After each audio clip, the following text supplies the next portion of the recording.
Les amis, il est 10 heures. Je vous propose qu'on y aille. Et puis nous rejoindrons ceux qui nous rejoindront. On bénit le Seigneur de ce qu'on soit pour ce dernier culte du jeudi. Le nombre que nous sommes pour l'instant et qui va encore grossir. À dire vrai, j'ai vu la voiture de Maria.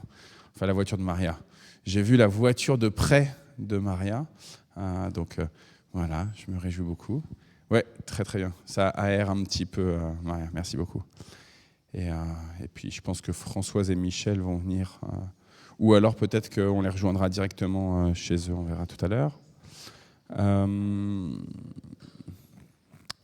Voilà, on a bien avancé dans notre tour de la Bible depuis le mois de janvier, où avec la cause, et tous les jours, du lundi au vendredi, il y a ces lectures, avec des lectures du Premier Testament, des lectures du Nouveau Testament, des psaumes, des proverbes.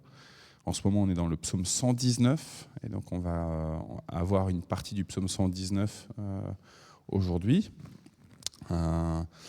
Hier, j'étais à une préparation mariage et on parlait justement du fait qu'au début de la célébration, on va avoir un psaume. Et j'ai dit, voilà, peut-être que vous pouvez demander à telle personne parmi vos invités. Et ils me disent, est-ce que tu as des idées de psaumes, etc. Je leur dis, souvent, le psaume 23, c'est le plus connu, c'est le plus facile d'accès. Donc, vos invités, forcément, en tout cas ces personnes-là à qui on pensait, forcément elles le maîtrisent. Maintenant, vous pouvez tout choisir. Ma seule restriction, c'est ne choisissez pas, s'il vous plaît, le psaume 119. Et là, je montre aux futurs mariés la longueur du psaume 119. Il me dit, ah ouais, notre mariage, il va durer trop longtemps dans ce cas-là. Donc voilà, donc là ça a été découpé aussi pour le tour de la Bible par partie. Là on est dans les 100 et quelques, les versets 100 et quelques. Donc on approche petit à petit de la fin. Il y en a 170 je pense versets si ma mémoire est bonne. Voilà, et puis sur le temps de méditation tout à l'heure, on continue avec la lettre aux Romains, puisque du coup Michel la semaine dernière nous a encouragé avec Romains chapitre 4. C'était il y a 5 jours, donc on passe à Romains chapitre 9 pour aujourd'hui. Donc on lira ça tout à l'heure et on discutera tout à l'heure ensemble à partir de Romains 9. Voilà, je vous propose de prier. Béni sois-tu, Seigneur, pour ce jour que tu nous donnes nouveau. Béni sois-tu pour l'espace de notre tente, de ce temple, Seigneur, que toi-même tu décides d'agrandir. Merci de la présence de chacune et de chacun au sein de cette communauté du jeudi matin. Et merci surtout, Seigneur, de présider à cette cérémonie, à cette célébration. Oui, c'est toi et c'est vers toi que nous nous tournons. C'est toi qui diriges nos vies, nos existences.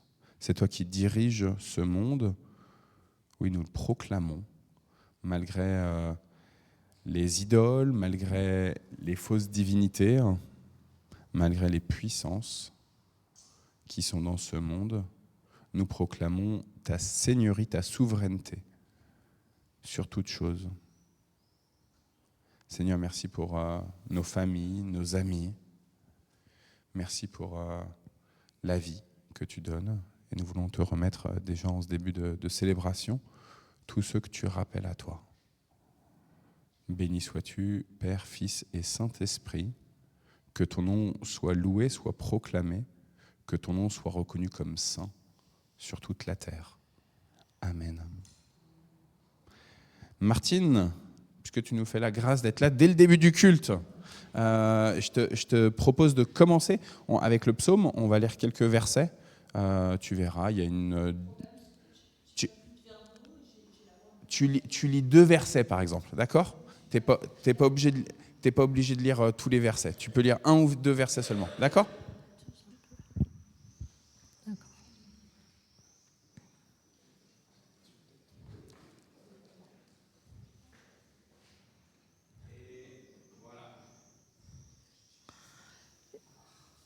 Je déteste la duplicité, mais j'aime ton enseignement. Mon abri et mon bouclier, c'est toi. J'espère en ta parole. Éloignez-vous de moi, gens malfaisants, j'observerai ce que mon Dieu a commandé. Soutiens-moi pour que je vive comme que tu l'as promis. Ne déçois pas mon espérance. Reste mon appui pour que je sois sauvé. Je ne perdrai pas de vue ta volonté.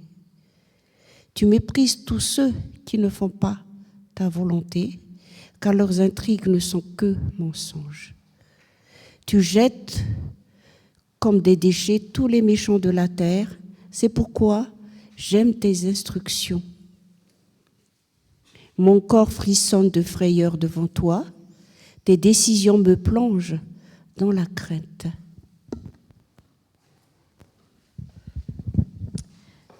Je fais ce qui est juste et droit. Ne m'abandonne pas aux mains de mes oppresseurs.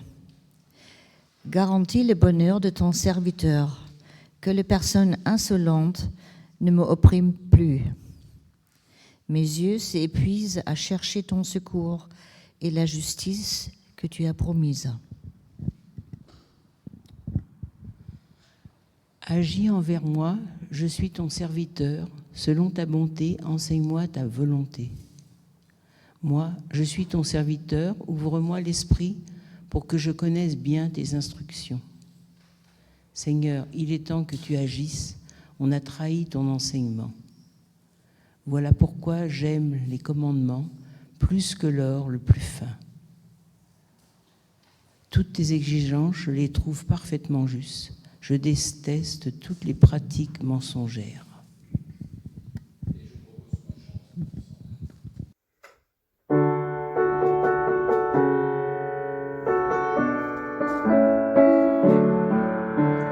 Tournez les yeux vers le Seigneur et rayonnez de joie.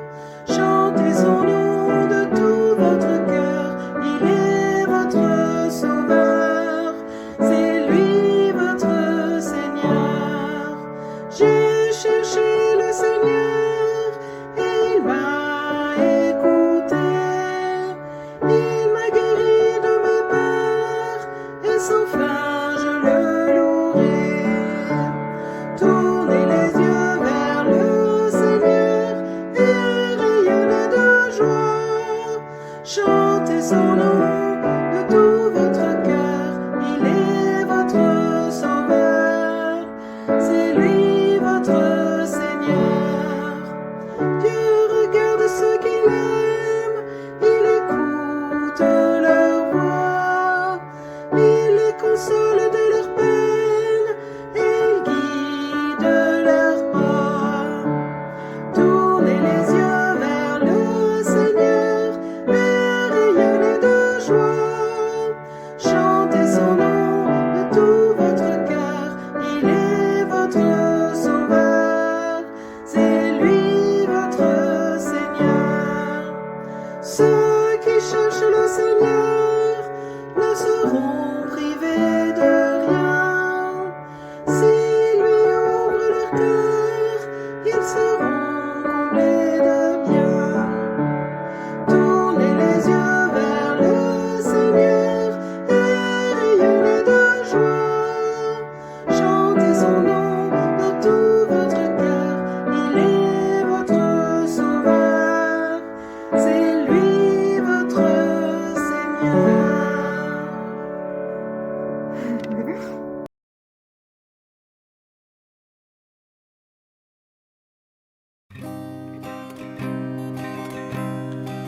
Si la mer se déchaîne, si le vent souffle fort, si la barque t'entraîne, n'aie pas peur de la mort.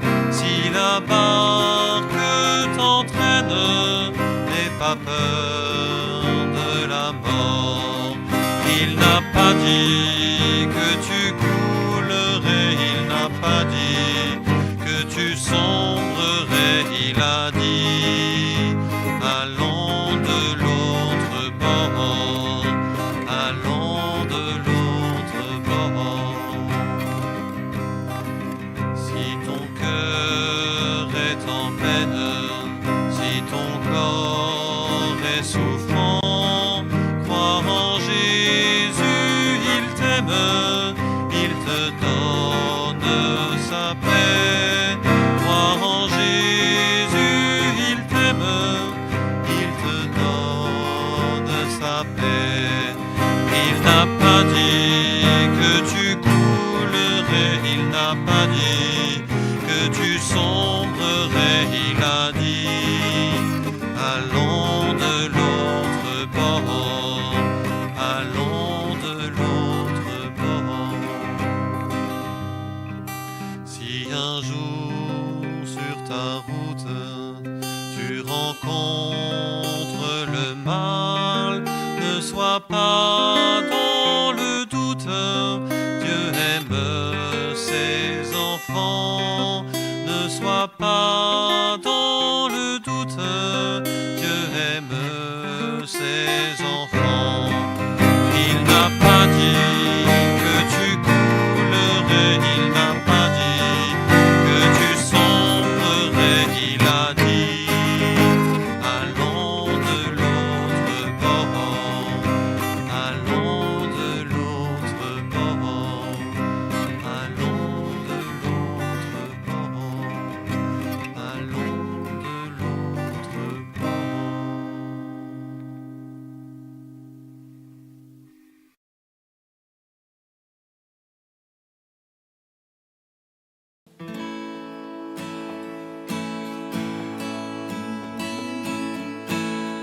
Si la lune me glace et le soleil menace,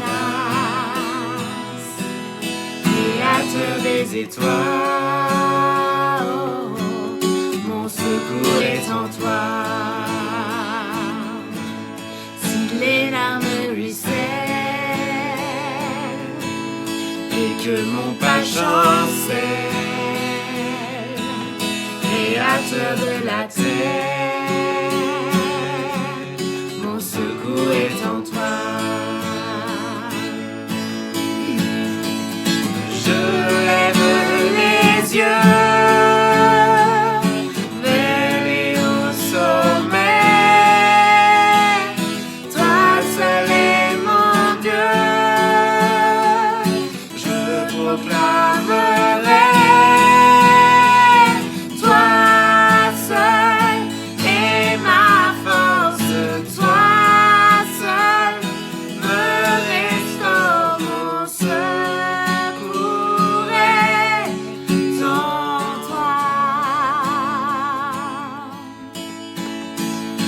Toujours, tu me portes jamais, tu me donnes mon secours est en toi.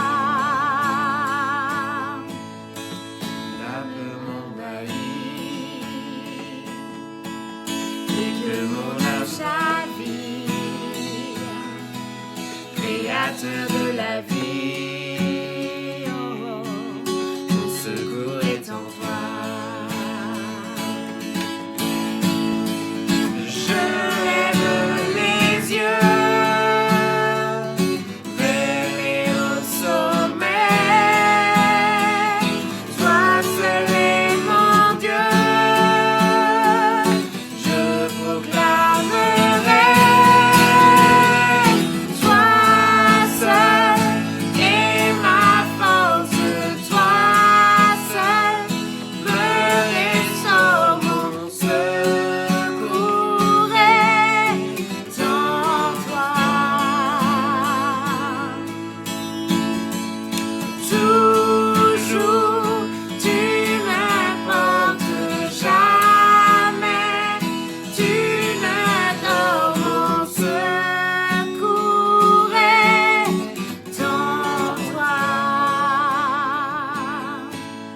Ce que je vais dire est la vérité. Je ne mens pas, car j'appartiens au Christ. Ma conscience, inspirée par l'Esprit Saint, témoigne que je dis vrai. Mon cœur est plein d'une grande tristesse et d'une douleur continuelle. Je souhaiterais être moi-même maudit par Dieu et séparé du Christ pour le bien de mes frères et sœurs, les Juifs. Ils sont les membres du peuple d'Israël. Dieu a fait d'eux ses enfants. Il leur a accordé sa présence glorieuse, ses alliances, le don de la loi, le culte, les promesses. Ils sont les descendants des patriarches et le Christ, en tant qu'être humain, appartient à leur peuple. Que Dieu, qui est toujours au-dessus de tout, soit béni pour toujours. Amen.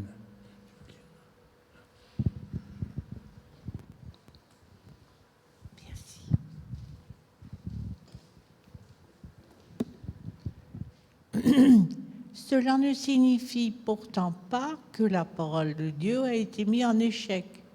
En effet, ce ne sont pas tous les descendants d'Israël qui constituent le peuple d'Israël. Et les enfants d'Abraham ne sont pas tous sa descendance, car Dieu a dit à Abraham, c'est par Isaac que tu auras les descendants que je t'ai promis. C'est-à-dire, ce ne sont pas les enfants nés conformément à l'ordre humain qui sont les enfants de Dieu. Seuls les enfants nés conformément à la promesse de Dieu sont considérés comme les vrais descendants. Car Dieu a exprimé sa promesse en ces termes. À la même époque, je reviendrai et Sarah aurait un fils.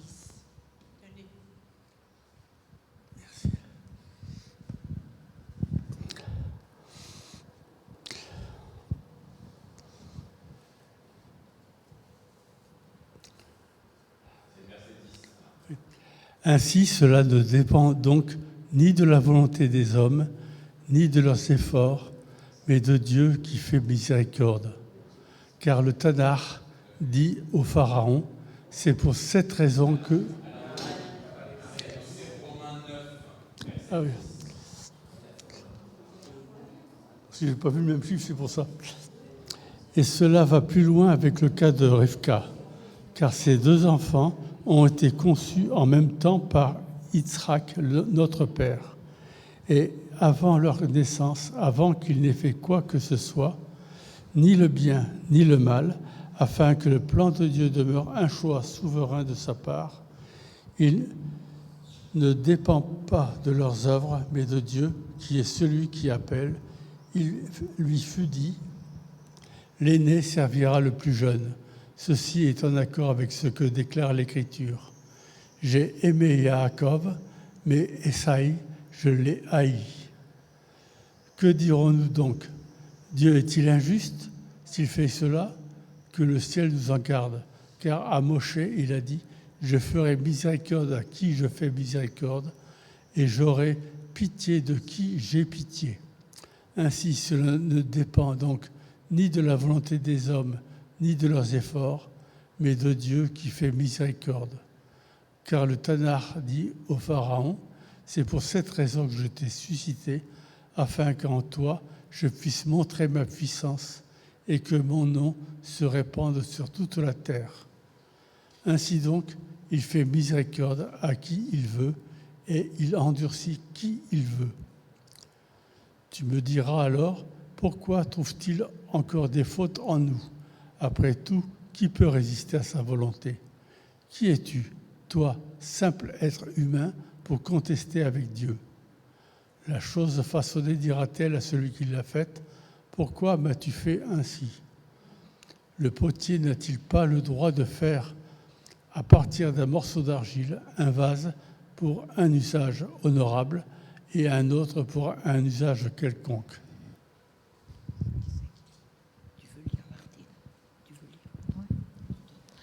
Eh bien, Dieu, en bon potier, voulait montrer sa colère envers certains vases et faire ainsi connaître sa puissance. Pourtant, il a supporté avec une grande patience les personnes qui méritaient sa colère et qui s'en allaient à leur perte. Mais son but était surtout de manifester combien sa gloire est riche pour les autres vases, ceux dont il a compassion, ceux qu'il a préparés d'avance à participer à sa gloire. Voilà ce que nous sommes, nous qu'il a appelés, non seulement d'entre les Juifs, mais aussi d'entre les autres peuples. C'est ce que Dieu déclare dans le livre d'Osée. Le peuple qui n'était pas le mien, je l'appellerai mon peuple, et celle que je n'aimais pas, je l'appellerai ma bien-aimée. Et là, on leur avait dit, vous n'êtes pas mon peuple. Là même, ils seront appelés enfants de Dieu vivants. De son côté, Isaïe s'écrie en faveur du peuple d'Israël. Même si les Israélites étaient nombreux, que les grains de sable au bord de la mer, c'est un reste d'entre eux qui sera sauvé. Car ce que le Seigneur a dit, il le réalisera complètement et rapidement sur la terre. Et comme le même Ésaïe l'avait dit auparavant, si le Seigneur de l'univers ne nous avait pas laissé quelques descendants, nous serions devenus comme Sodome, nous aurions été semblables à Gomorrhe. Que faut-il en conclure? Ceci: des personnes d'autres peuples qui ne cherchaient pas à se rendre justes devant Dieu ont été rendues justes à ses yeux par la foi, tandis que les membres du peuple d'Israël qui cherchaient à se rendre justes aux yeux de Dieu grâce à la loi n'ont pas atteint le but de la loi. Pourquoi? Parce qu'ils ne marchaient pas dans l'optique de la foi, mais selon la logique des actions. Ils se sont heurtés à la pierre qui fait trébucher, dont parle l'Écriture. Voyez, je pose en Sion une pierre qui fait trébucher, un rocher qui fait tomber. Mais toute personne qui met sa foi en lui ne sera pas déçue.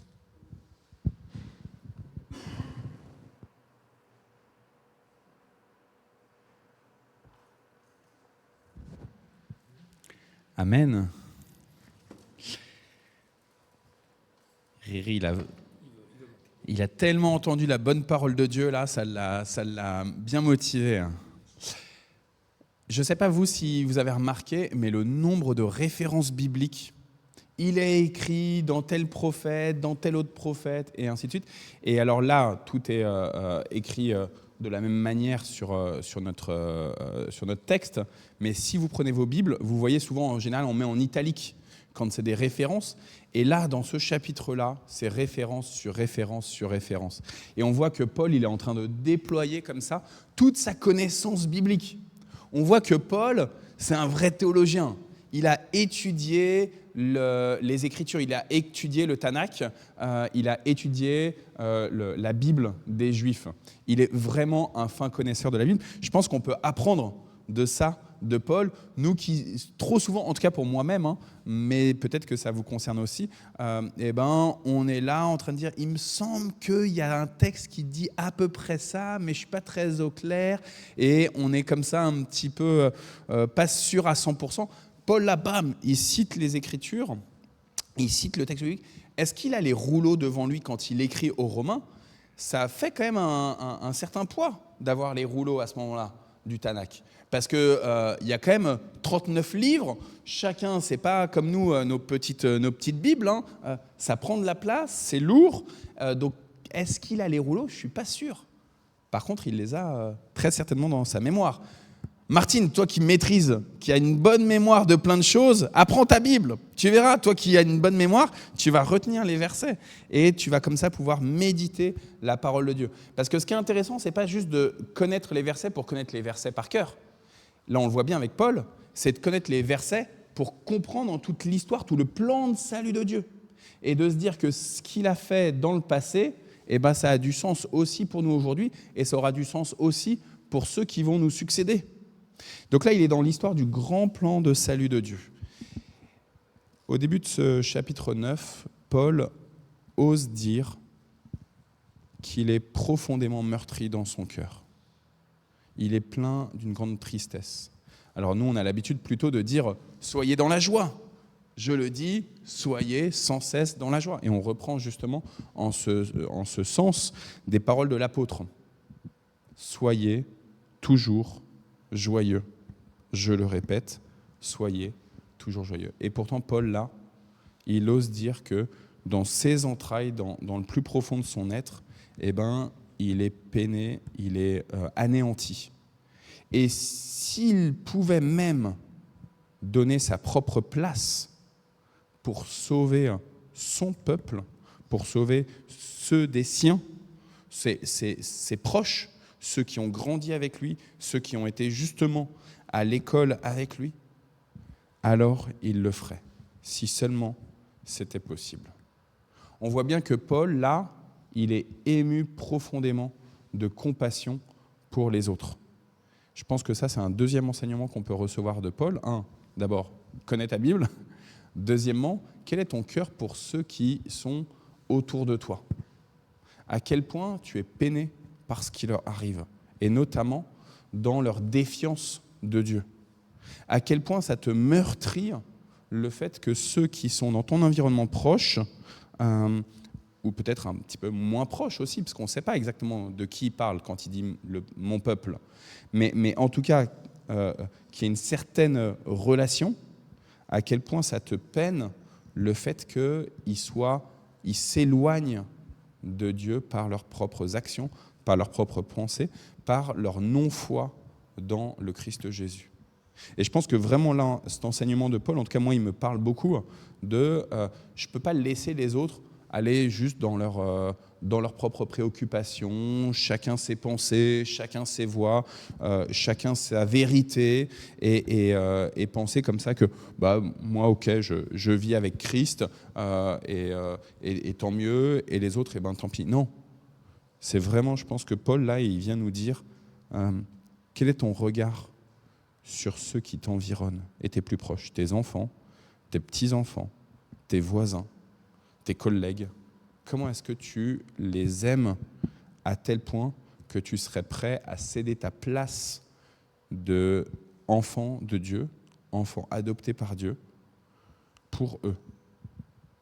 C'est Dietrich Bonhoeffer, le pasteur et théologien allemand, qui a voulu tuer Hitler, et qui savait très bien que le commandement de ne pas tuer allait s'appliquer à lui, mais dans ses écrits, il dit « Je suis prêt en fait à aller à l'encontre de ce commandement pour permettre de sauver un plus grand nombre ». Il pensait évidemment à tout le peuple juif qui était envoyé dans les camps d'extermination. Et il était prêt à donner sa vie en rançon pour un plus grand nombre. Et nous, où est-ce que nous en sommes profondément? Alors que le monde nous a orientés pour plus d'individualisme, et même le protestantisme nous a contraints, nous a mis comme ça sur ce chemin-là de ta relation personnelle avec Dieu, c'est toi et ton Dieu, tu viens à l'église, toi et ton Dieu, à quel point tu es prêt à céder ta place, à aller en enfer pour les autres. Alors Paul, il est pris comme ça dans ses tripes, mais est-ce qu'il fait le pas, justement, de dire « Ok, je cède ma place, Seigneur Jésus ». Alors il y a un truc intéressant, c'est que c'est comme une prière au début. Vous avez entendu qu'il dit un « Amen ». Donc il pose quand même ce « en vérité ». Il est en vérité avec Dieu, il est prêt comme ça à céder sa place par rapport à cette élection du peuple juif et pourtant cette mépris, cette défiance des Juifs à l'égard du Messie. Mais malgré tout, il se sait profondément sauvé. Il sait, Paul, que malgré sa tristesse, son affliction à l'égard du peuple, malgré le fait qu'il serait presque à vouloir céder sa place, il sait aussi que Dieu l'a déjà adopté comme son enfant et que Dieu ne revient pas sur cette adoption, que Dieu ne revient pas dessus. Et c'est là où c'est intéressant, je trouve, comment Paul nous parle justement de toute cette question de l'adoption, le fait de faire partie de la descendance de Dieu. Et il insiste bien en disant, finalement, ça ne nous appartient pas. Dieu a décidé de son propre chef, de sa propre autorité, de sa propre liberté à lui, le souverain, de qui peut être vivant, de qui peut être son enfant. Et il prend l'exemple avec Abraham, qui a un enfant de Agar et un enfant de Sarah, et il dit, malgré le fait que la promesse, elle est sur Abraham, ce n'est pas les deux enfants qui vont être dans cette alliance de la promesse, qui vont être les enfants légitimes, qui vont être la descendance d'Abraham, qui vont être les porteurs de la promesse de Dieu. C'est un des enfants seulement. Et ça, c'est dur en fait dans notre quotidien, évidemment. Parce que quand on a des amis musulmans qui nous disent « mais nous, on est les descendants d'Abraham », et bibliquement, ouais, on pourrait dire, ouais, c'est vrai, il y a une promesse sur Abraham, il y a une alliance qui est faite avec Abraham, de la même manière qu'il y avait une alliance qui était faite avec Noé.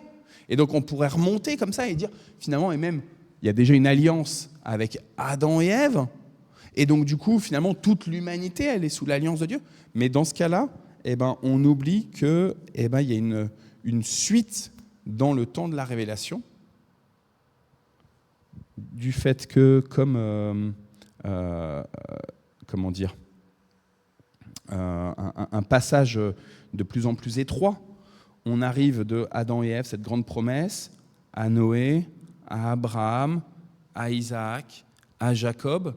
Et puis finalement, ce passage si étroit va être à nouveau réagrandi. J'ai commencé en disant, c'est le Seigneur qui nous permet de rentrer dans cette tente-là et de croître et d'étendre les draps de cette tente, de faire en sorte qu'il puisse y avoir plus de monde qui rentre dans la tente du Seigneur, dans ce vis-à-vis du Seigneur, dans ce face-à-face avec Dieu, dans ce lieu de sainteté de Dieu. Et par Christ, d'un seul coup, le voile du temple se déchire et la bénédiction se réouvre pour le plus grand nombre, à l'universalité. C'est ce que Paul, évidemment, a découvert. Au départ, ce n'était pas évident pour Paul. Il était juif.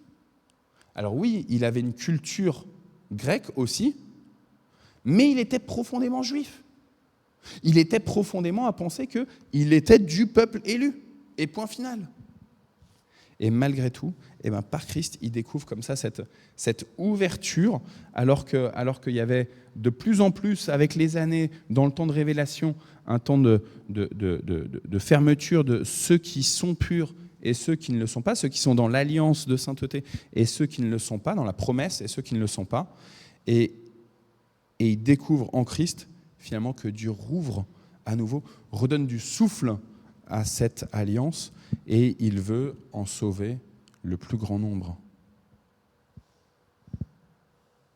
Paul est meurtri dans son cœur, je vous l'ai dit au tout début, parce qu'il voit cette ouverture en Christ, et que malgré tout, ceux qui ont reçu au départ la promesse de Dieu, ils refusent le Messie de Dieu. C'est pas seulement ils n'ont pas entendu parler de Jésus, c'est ils ne veulent pas accepter qu'en Jésus, tout est accompli. Et c'est ça qui est dur pour Paul. Alors voilà, donc ouverture de la promesse de Dieu, ouverture de cette descendance. Désormais, ce n'est pas seulement un peuple élu, ça devient le peuple de Dieu fait de ses enfants. Et là, il cite le prophète Osée.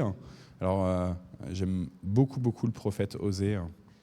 Le prophète Osée, au début de son livre, au premier chapitre, Dieu lui dit, va prendre telle femme, c'est une prostituée sacrée. Et les prostituées sacrées, normalement, on ne les prend pas pour femmes. Les prostituées, on va les voir, on fait ce qu'on a à faire avec elles, mais malgré tout, elles sont impures. Et donc, malgré le fait que les hommes aillent voir les prostituées, il y a une vraie impureté et on ne les prend pas comme épouse. Et Dieu lui dit, tu vas la prendre comme épouse et tu vas avoir des enfants avec elle. Et voici comment tu vas les nommer, ces enfants. Et il dit, il y en a un que tu vas appeler pas mon peuple, il y en a un que tu vas appeler pas mon aimé, ou plutôt mal aimé, et il y en a encore un autre, je ne sais plus comment il s'appelle. Et puis, au 2e chapitre, Dieu dit, pas mon peuple, mal aimé, tu vas leur dire désormais, tu es mon peuple, désormais tu es mon aimé. Paul reprend ce passage de Osée en disant, celui qui n'était pas mon peuple, je l'appellerai mon peuple, celle qui n'était pas la bien-aimée, je l'appellerai bien-aimée. Et là même où on leur disait, vous n'êtes pas mon peuple, alors ils seront appelés fils du Dieu vivant. Alors que nous, on a tendance à cloisonner, à dire, il y a les bons chrétiens et il y a les autres.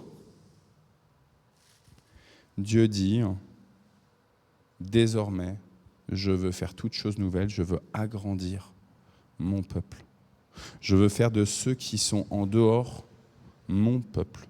Et ça veut dire, concrètement, il parle de l'universalité, mais il parle aussi du peuple juif. Il parle aussi du peuple juif. Et Paul aspire, et il nous donne comme prière pour nous, son Église, à ce que nous puissions supplier Dieu pour le salut des Juifs. Pas seulement de dire on prie pour Israël, la protection d'Israël, la guerre en Iran, la relation avec les Palestiniens. Non, on prie pour le salut d'Israël. Et ça veut dire qu'on prie pour que le peuple d'Israël, comme le peuple palestinien, comme le peuple iranien, il puisse recevoir Christ comme le seul chemin, la seule vérité et la seule vie. C'est par Jésus et par Jésus seul, a découvert Paul, qu'on peut être sauvé.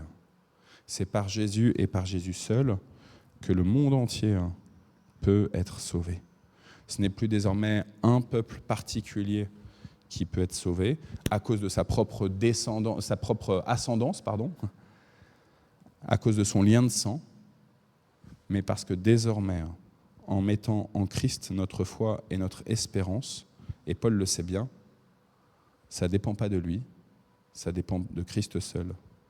Alors d'où la petite contradiction, j'ai envie de dire, pour Paul, dans son aspiration à dire « je suis prêt à tout laisser », à laisser ma propre vie, mon existence profonde, je suis prêt à aller en enfer pour le salut de tous, mais malgré tout, et c'est là où il y a cette petite ambivalence ou contradiction, malgré tout, il sait, son salut ne lui sera pas retiré, parce qu'en Christ et en Christ seul, sur cette croix et sur cette croix seule, il a mis son espérance, il a mis sa propre vie, son existence, et il sait que là où est sa foi, là est sa vie. Voilà, c'était mes différents éléments suite à ce texte du chapitre 9. On est très content de voir le petit Aditya qui est arrivé avec sa maman, coucou Shalini. C'est une grâce que tu sois venu. Je suis désolé de t'afficher. Donc là, c'est un moment aussi maintenant pour prendre la parole les uns les autres si vous avez des réactions sur ce chapitre 9.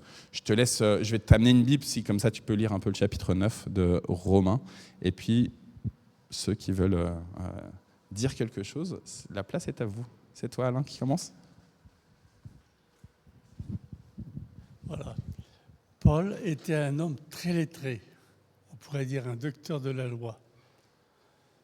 Mais il avait besoin de renouveler ses connaissances. Et c'est ainsi que dans une des épîtres, je crois que c'est dans une de celles à Timothée, où il demande qu'on lui ramène les rouleaux et comme il dit, surtout les parchemins. Donc il avait besoin de renouveler et de renforcer ses connaissances de l'Écriture, malgré sa grande connaissance qu'il avait déjà.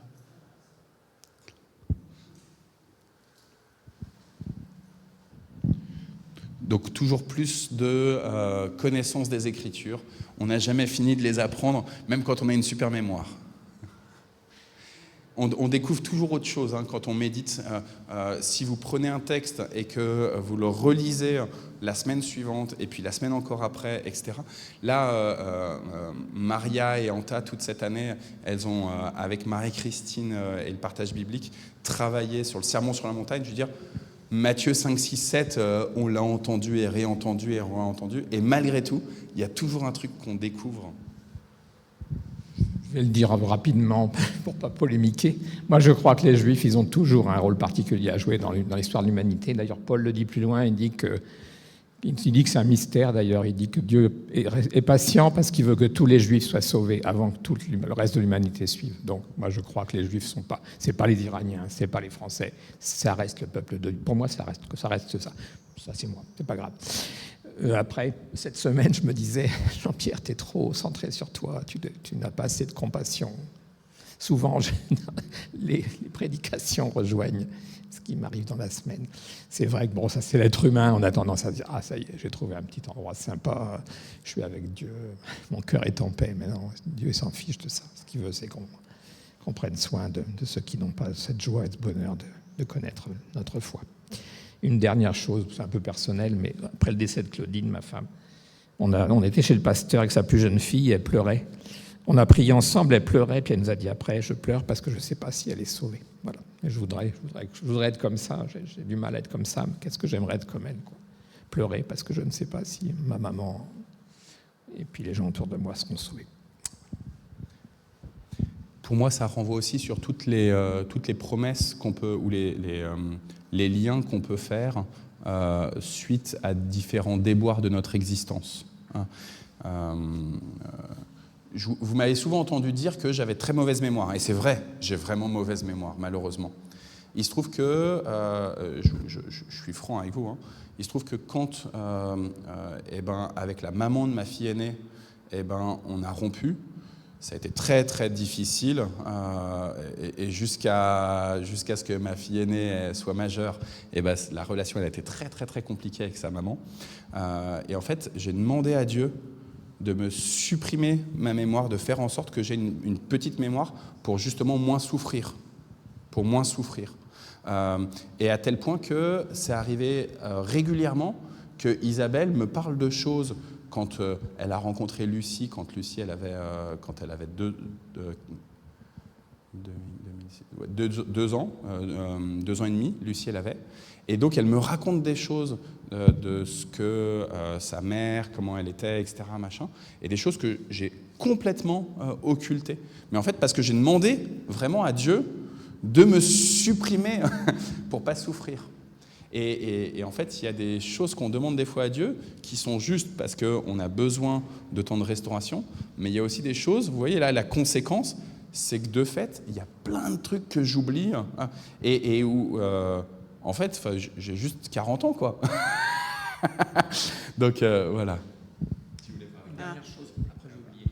Je voulais juste dire, en ce moment, je lis Ésaïe. Tous les 3 versets, il y a des citations d'Ésaïe qu'on retrouve. Mais Jésus, Ésaïe, c'est spécial, entre guillemets, c'est tellement extraordinaire et merveilleux. Voilà. Mais c'est tout le temps cité. Moi, j'essaye d'être comme ça aussi. Quand je parle aux gens, j'essaye de prendre la parole de Dieu. Et ma sagesse à moi, ça ne vaut rien. Ça ne vaut rien. Moi, je reviens justement sur d'être toujours attentif, toujours à la parole de Dieu, de faire preuve de discernement, justement, parce que quand on voit ce qui nous entoure, et on se dit pourquoi, c'est récurrent, on le voit, parce que pas plus tard qu'hier, mon fils était là, qui disait maman, pas pour Dieu et tout. C'est vrai que c'est peut-être banal, mais il y a tout ça. Pourquoi il y a là, on voit de Trump, les Iran, Irak, machin. Il y a chez nous, il y a cette histoire de 40 morts par un empoisonnement, de plein de choses, de mauvaises choses. Enfin bon, c'est l'atrocité, quoi. Et pourquoi ? Et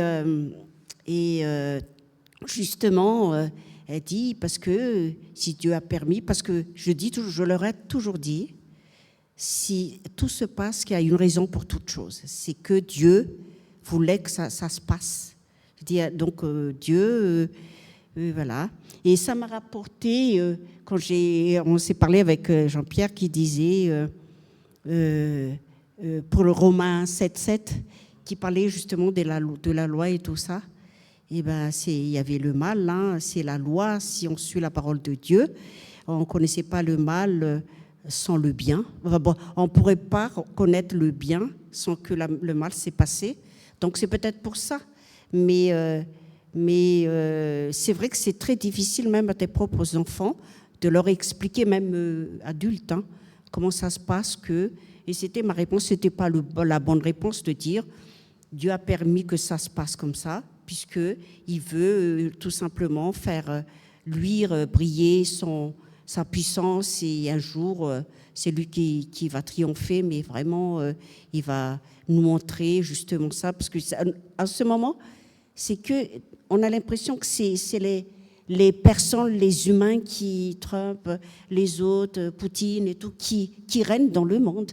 On a l'impression que c'est les dieux, voilà. Donc c'est ça. Pour les gens qui sont pas trop chrétiens, c'est un peu difficile. Ouais. Par rapport à ce que tu dis juste sur les femmes et les hommes politiques qui dirigent ce monde, c'est ça toute la complexité. C'est-à-dire que pour Paul, c'est très très clair que les autorités civiles, elles ont reçu un mandat de la part de Dieu. Tu vois ?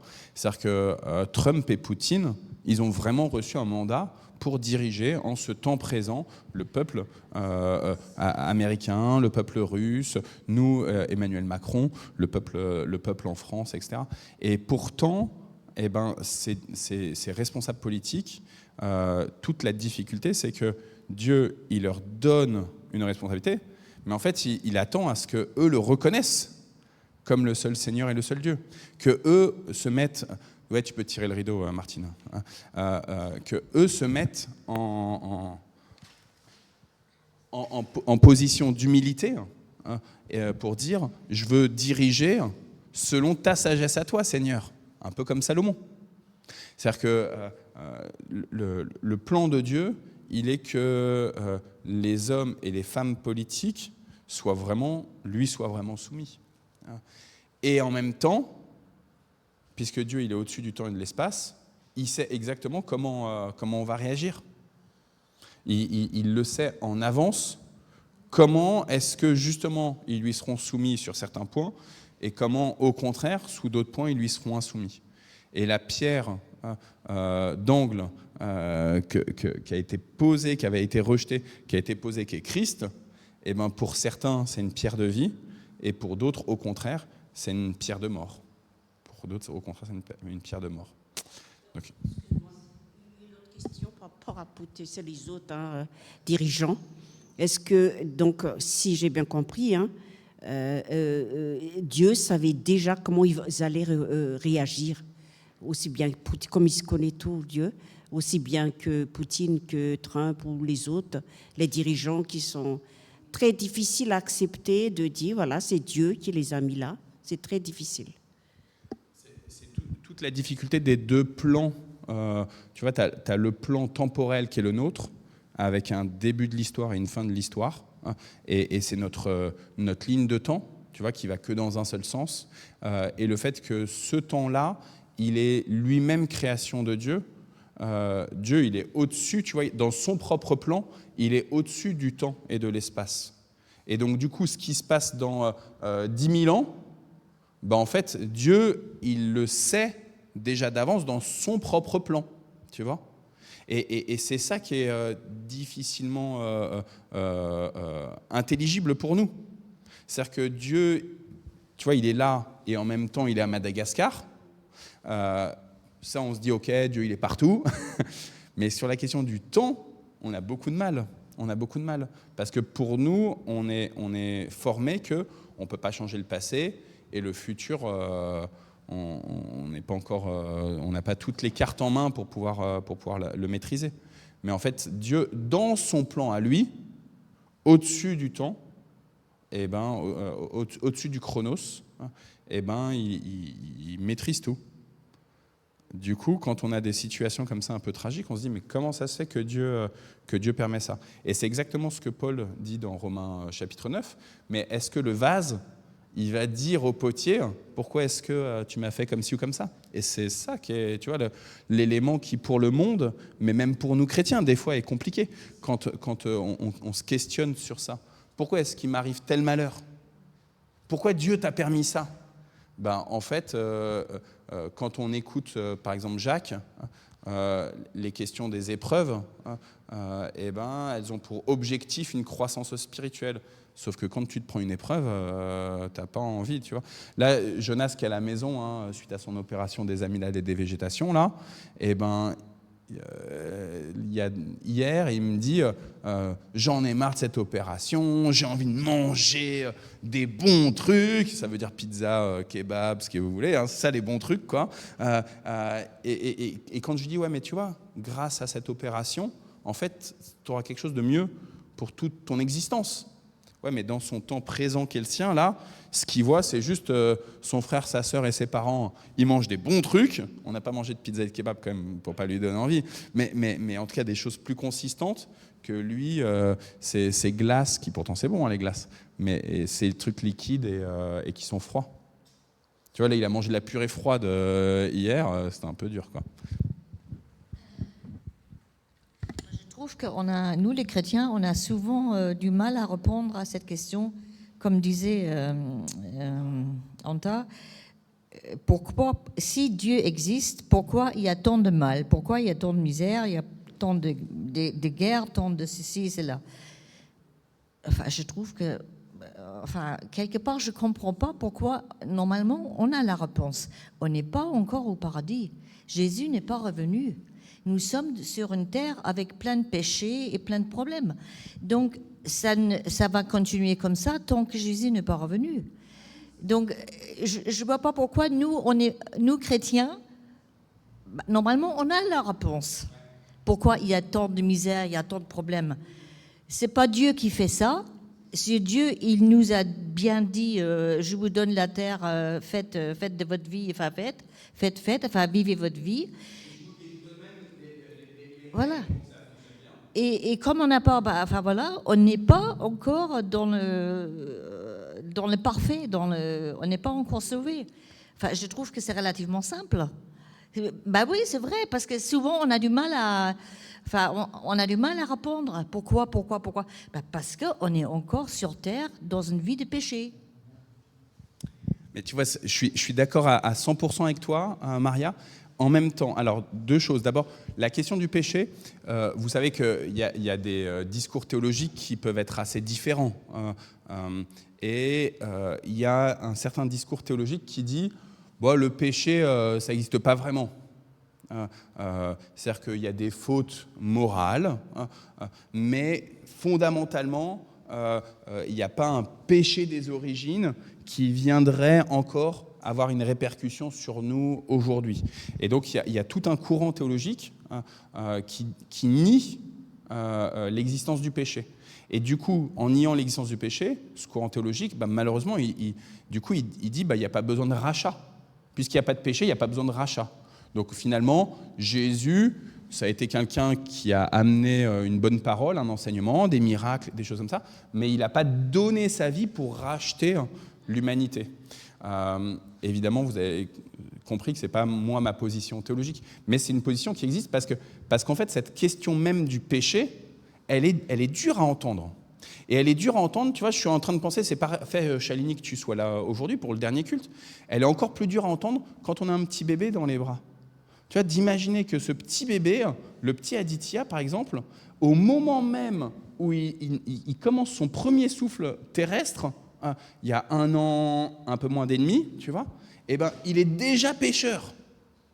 Et ça, c'est vrai que c'est horrible à imaginer, à se dire, ce petit bébé, il est mignon comme tout, il est beau, etc., et pourtant, il y a déjà le péché. Et c'est pas de sa faute, c'est pas de la faute de ses parents, c'est de la faute de, entre guillemets, pas de chance, quoi. De pas de chance de Adam et Ève. Mais la conséquence, en effet, de ce péché, c'est que ce petit, il est né avec un problème de foi. là, on bénit le Seigneur. Peut-être, Chalini, tu prendras un peu la parole de ce que Dieu il est en train de faire grâce à des médecins, parce qu'il donne aussi une intelligence, etc. En même temps, s'il permet ça pour Chalini, pour Aditya, excuse-moi, Chalini, ou pour cette famille, c'est aussi parce que il y a aussi d'autres personnes qui ont été sacrifiées, enfin qui ont perdu leur vie aussi. Quand il y a cet accompagnement de ce petit garçon qui a ce cancer au cerveau en ce moment, c'est vrai que c'est compliqué à entendre, tu vois, en termes de compassion, et on pleure parce que, et on se dit mais comment on peut dire, parce que je pense, Maria, que ce qu'il y a derrière, c'est malgré tout notre désir de toute puissance et d'être nous-mêmes les sauveurs. Tu vois, c'est-à-dire que vu que je ne peux pas sauver moi-même la personne, du coup, je ne sais pas trop quoi dire. Et finalement, je commence à rentrer dans un discours à dire Dieu, c'est un méchant, quoi. C'est ça. Parce que moi-même, je ne suis pas en capacité de sauver la situation, tu vois. Je ne peux rien faire sur l'Ukraine. C'est que Dieu, il le veut. Du coup, je vais commencer à dire, peut-être que c'est pour punir les Ukrainiens, parce qu'ils ont fait des choix, tu vois, politiques, etc. Ou alors, c'est justement pour montrer que Poutine et la Russie, c'est vraiment les pires méchants, et donc, du coup, c'est pour le signifier au monde entier, tu vois. Et je vais rentrer dans un discours où je vais pointer du doigt, sauf qu'en fait, fondamentalement, c'est Dieu qui a la maîtrise, quoi. La seule chose que je sais, et je suis d'accord avec toi, Maria, à 100%, la seule chose que je sais, c'est que tant qu'il n'y a pas eu la restauration absolue, le retour du Christ, le péché continue à œuvrer, quoi. Juste, c'est tout à fait vrai, hein. Mais moi, je reviens toujours, finalement, quand j'y pense, alors, Poutine et tout ça, Trump et tout ça, ça fait partie du plan de Dieu, finalement. Si on essaie de comprendre, ça fait partie de Dieu. C'est Dieu qui fait toutes choses. Voilà, donc c'est un plan, parce que Dieu a un plan pour le monde. Donc ils font partie. Donc voilà, ils sont là, même méchants, c'est un plan que Dieu a instauré. Pourquoi il y a cette tour qui est tombée? On vient demander ça à Jésus. Pourquoi il y a cette tour qui est tombée et qui a fait tant de morts, tu vois? Est-ce qu'il était plus pécheur ou moins pécheur que tel autre ou tel autre, tu vois? Et Jésus, finalement, tu vois, il vient pas dire c'est pour punir les méchants, tu vois. Il vient pas dire ça du tout. Ce que Jésus, il essaye de sans cesse rappeler, c'est pour la gloire de Dieu, pour que les gens se tournent vers Dieu. C'est ça l'objectif. Le seul objectif de Dieu, c'est qu'il soit reconnu comme le vrai Seigneur. Et sauf que le monde fait tout pour dire non, c'est moi-même mon propre Seigneur. Je suis mon propre arbitre. J'ai la liberté, tu vois. Oui, après je le passerai. Ouais, comme après, ça, on va aussi. Oui, bien sûr. J'avais déjà dit, mais j'étais rentré dans une église à Noël, une église protestante, et il était au courant, le frère, où le pasteur avait dit Dieu, t'as dit donner en rançon au début. Et donc le pasteur avait dit mais non. Dieu ne peut pas être une rançon, c'est pas possible, ça ne va pas ensemble, la grandeur de Dieu. Mais c'est le contraire, je veux dire, c'est ça qui fait la foi chrétienne, c'est ça. C'est Dieu lui-même, Dieu, c'est incroyable, je veux dire, ça nous rend tout petits. Dieu lui-même s'est donné pour notre salut, il a été crucifié sur une croix, je veux dire. Mais selon la sagesse humaine, c'est impossible, c'est de la folie furieuse, c'est de la folie. Mais là, c'était un pasteur protestant, c'était pas un sage humain, normalement. Voilà, j'avais autre chose, mais j'ai oublié, donc je...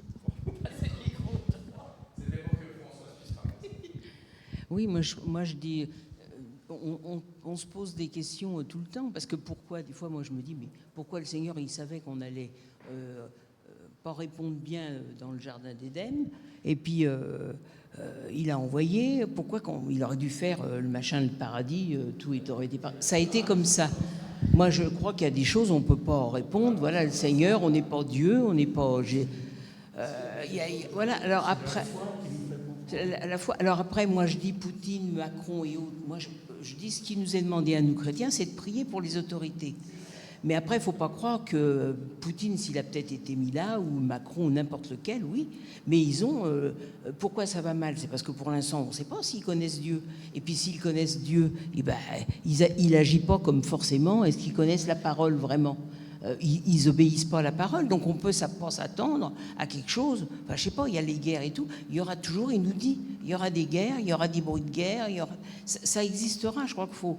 Enfin bon, moi je me dis, ce qu'on a à faire nous en tant que chrétiens, c'est prier, vraiment prier pour les autorités. Quand bien sûr on peut aussi apporter notre témoignage. Je pense que moi je prie parce que je trouve qu'il n'y a pas assez de chrétiens qui s'engagent dans les mairies, dans les choses, dans des choses où on a une responsabilité. Je crois qu'on est trop timide, on devrait... Bon, moi, je ne me sens pas du tout, j'aurais jamais eu le chose de le faire, mais je prie, moi, pour des jeunes ou autres, des gens qui auraient vraiment ce chose d'aller en dehors des églises, donner un petit peu. Mais autrement, voilà, il faut attendre que le Seigneur revienne, il y aura les mauvais... Des fois, on a envie de dire, bah oui, reviens, parce que c'est affreux. Puis comme il dit, de pire en pire. On croirait que ça est. Moi, je pense nous, chrétiens, on a de quoi, comment on témoigne, comment on va vers les gens qui, dans ces pays, ou comment on donne des aides. On donne pas assez forcément de témoignages ensemble. On s'en fout des catholiques, des protestants. On doit être tous ensemble. Et souvent, ça doit nous... Pour faire des œuvres, c'est normal qu'on ait toutes ces différences de façon... Il ne faut pas les renier, ça d'accord, mais on doit travailler ensemble. Quand on peut, c'est ça qui va montrer une chose au monde. Sur cette question de gens qui s'engagent dans les œuvres du monde, je vais juste rebaisser un peu le micro. En fait, je pense qu'on n'est pas tous appelés sur les mêmes responsabilités. On se souvient malgré tout que dans le Premier Testament, par exemple Daniel, le prophète Daniel, il a été en situation de responsabilité. On se souvient de Esther, elle a été en situation de responsabilité. Mais il n'y a pas que des Daniel et que des Esther dans la Bible. Donc, il y en a qui sont appelés, d'autres qui ne le sont pas. Toute la difficulté, c'est qu'il ne suffit pas d'avoir un jour reconnu Jésus comme Seigneur et Sauveur, d'avoir été baptisé, même un baptême d'adulte, pas forcément un baptême d'enfant, un baptême d'adulte où on a témoigné, on est passé par la repentance, etc. En fait, il faut que ce soit des gens qui soient chrétiens, mais qui méditent tous les jours la parole et qui sont prêts à changer aussi de comportement, tous les jours. Et c'est là où ce que Alain disait tout à l'heure sur le fait de sans cesse reméditer la parole, on peut avoir des gens qui sont engagés dans l'Église, mais à quel point la parole, elle vient sans cesse les corriger. Et là, on le voit bien déjà pour nous-mêmes, chacun. On a beau être ici un jeudi matin, à quel point la parole, elle vient nous corriger. À quel point on se laisse bousculer et faire des pas vraiment différents, tu vois. Et c'est ça qui est compliqué, en fait. C'est-à-dire que, Maria, on a la foi chrétienne, bien sûr, de base, qui fait qu'on a le salut. Mais après, notre comportement, trop souvent, il est éloigné d'une vie chrétienne. On est trop souvent des mauvais témoins de Christ. Tu n'es pas d'accord avec ça? Je te passe le micro pour que tout le monde entende bien. Je pense que nous ne faisons pas suffisamment confiance au Seigneur. Parce que là, tu dis, il faut étudier. Très franchement, moi, quand je travaillais encore, mes lectures bibliques journaliers, ils étaient très succincts. Hein. Je me levais à 5 heures, enfin, les enfants, la maison, enfin, j'avais vraiment pas beaucoup de temps, je dormais pas, enfin, bref. Mais j'étais quand même, enfin, j'avais la foi, certains, et de toute façon, je sus après, j'étais un témoin. Je cherchais tous les jours à témoigner de Christ. Mais dans ta façon de vivre, tu es un témoin. Et Dieu nous utilise, je l'ai déjà dit, je ne sais plus où, Dieu nous utilise à notre insu. Et je pense qu'on peut aussi faire confiance à ça, que les seigneurs nous utilisent. Du coup, en fait, ça veut dire aussi, le matin, tu vois, quand tu n'as pas beaucoup de temps pour lire ta Bible, parce que comme tu dis, tu travailles, parce que tu as 1000 préoccupations, etc., comment est-ce que le matin, tu peux aussi dire à Dieu, voilà, Dieu, je te demande de m'utiliser dans la journée. Tu vois ? En fait, la question qui est derrière, c'est à quel point je me mets dans un chemin avec Dieu, pas juste le matin à 7h du mat ou à 6h du mat, mais en fait même dans ma journée. Comment est-ce que je rentre dans cette attitude générale ? Et tu as raison que Dieu, il est capable de m'utiliser au-delà de ce dont j'ai conscience, comme il est capable d'utiliser n'importe qui dans le monde. Quelqu'un qui confesse Christ comme quelqu'un qui ne confesse pas Christ du tout. Cette préparation mariage là, dont je parlais tout à l'heure sur le psaume, il se trouve que le futur marié, lui, il ne confesse pas Christ encore. Et pourtant, il a eu des paroles. Écoute, je lui ai dit hier soir, c'était la dernière rencontre avant leur mariage, je lui ai dit hier soir, mais tu es tellement pertinent spirituellement là dans ce que tu dis. Et pourtant, lui, il dit, je suis athée, tu vois. Et il revendique un peu, face à son épouse qui est chrétienne évangélique, lui, il revendique un peu, tu vois, comme une identité. Moi, je suis athée, elle est chrétienne évangélique, donc je lui accorde qu'on fasse une bénédiction de mariage, mais moi, je suis athée, tu vois. Et moi, je lui disais, mais là, ce que tu dis, c'est tellement juste spirituellement. Et donc, tu vois, il ressent des choses, il dit des choses, etc., et qu'il le dépasse, finalement, Donc, Dieu, il est capable d'utiliser les bons comme les méchants, ceux qui sont de son peuple comme ceux qui ne sont pas encore de son peuple.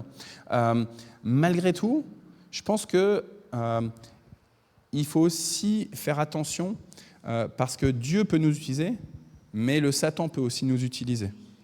Et pour moi, tu vois, l'avantage de la Bible, Maria, c'est que c'est un texte qui justement est hors de moi et hors de mes propres émotions, de mes propres ressentis, de ce que je peux un peu imaginer, et voilà. Et donc, c'est quelque chose d'extérieur, tu vois, qui vient aussi me corriger spirituellement. Liv, merci Liv, on attendait. Il y a une chose, pas que je reproche à Dieu, mais qui m'est difficile à comprendre. Il y en a, il donne la foi à certains et pas à tous.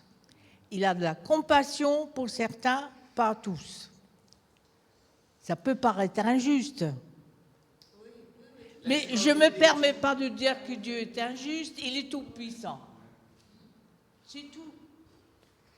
Mais du coup, toi, là, tu parles de Dieu qui semblerait ne pas avoir de compassion ou de nous qui n'avons pas de compassion ?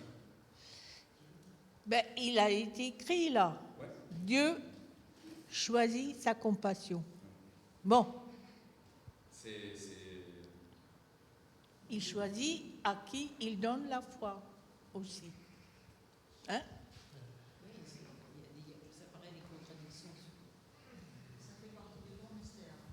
Exactement, c'est le grand mystère. C'était ce qui fait que... alors du coup, évidemment qu'il a été pas très très bien compris, hein, mais du coup, Jean Calvin disait, il y en a certains qui sont prédisposés à la vie, et il y en a d'autres qui sont prédisposés à la mort. Et c'est fou de se dire qu'avant même la conception d'un être humain, Dieu, il les a prédisposés. Mais à nouveau, en fait, on parle des deux plans. C'est-à-dire que Dieu, il donne la possibilité, il a donné son Fils Jésus pour que tout le monde puisse accepter Jésus. Et donc,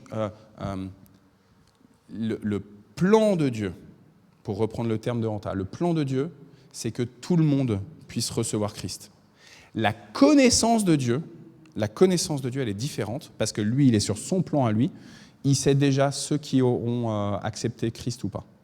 Et en fait, c'est ça qui est compliqué, c'est de se dire que Dieu, il sait déjà qui va l'accepter comme Seigneur et Sauveur, mais malgré tout, il a quand même envoyé Jésus pour que même les personnes qui sait qu'ils ne vont pas le choisir, qu'ils aient eu la possibilité de le choisir. Et c'est ça qui est un peu... Il y avait Alain. Je vais témoigner d'une épreuve que j'ai traversée, qui était dure.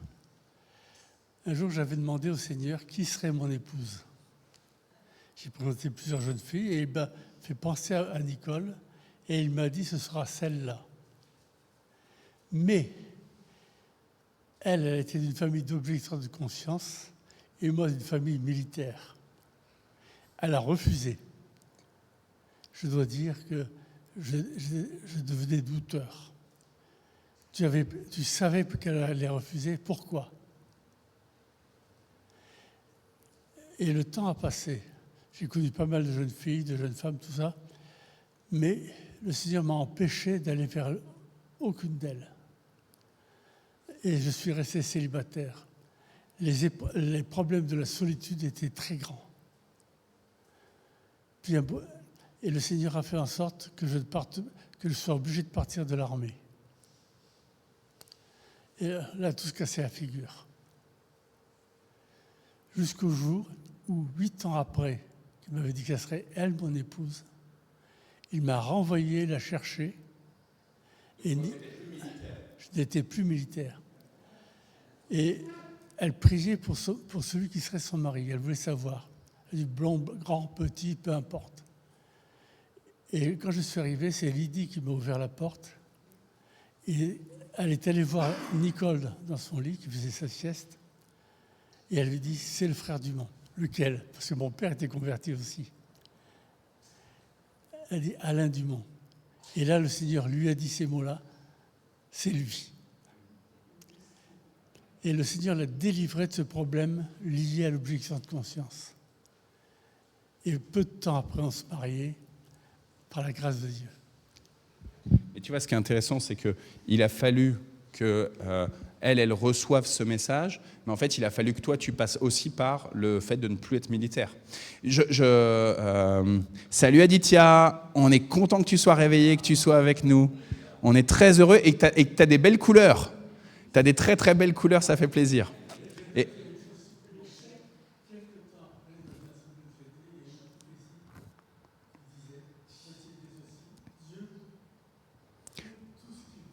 Ouais.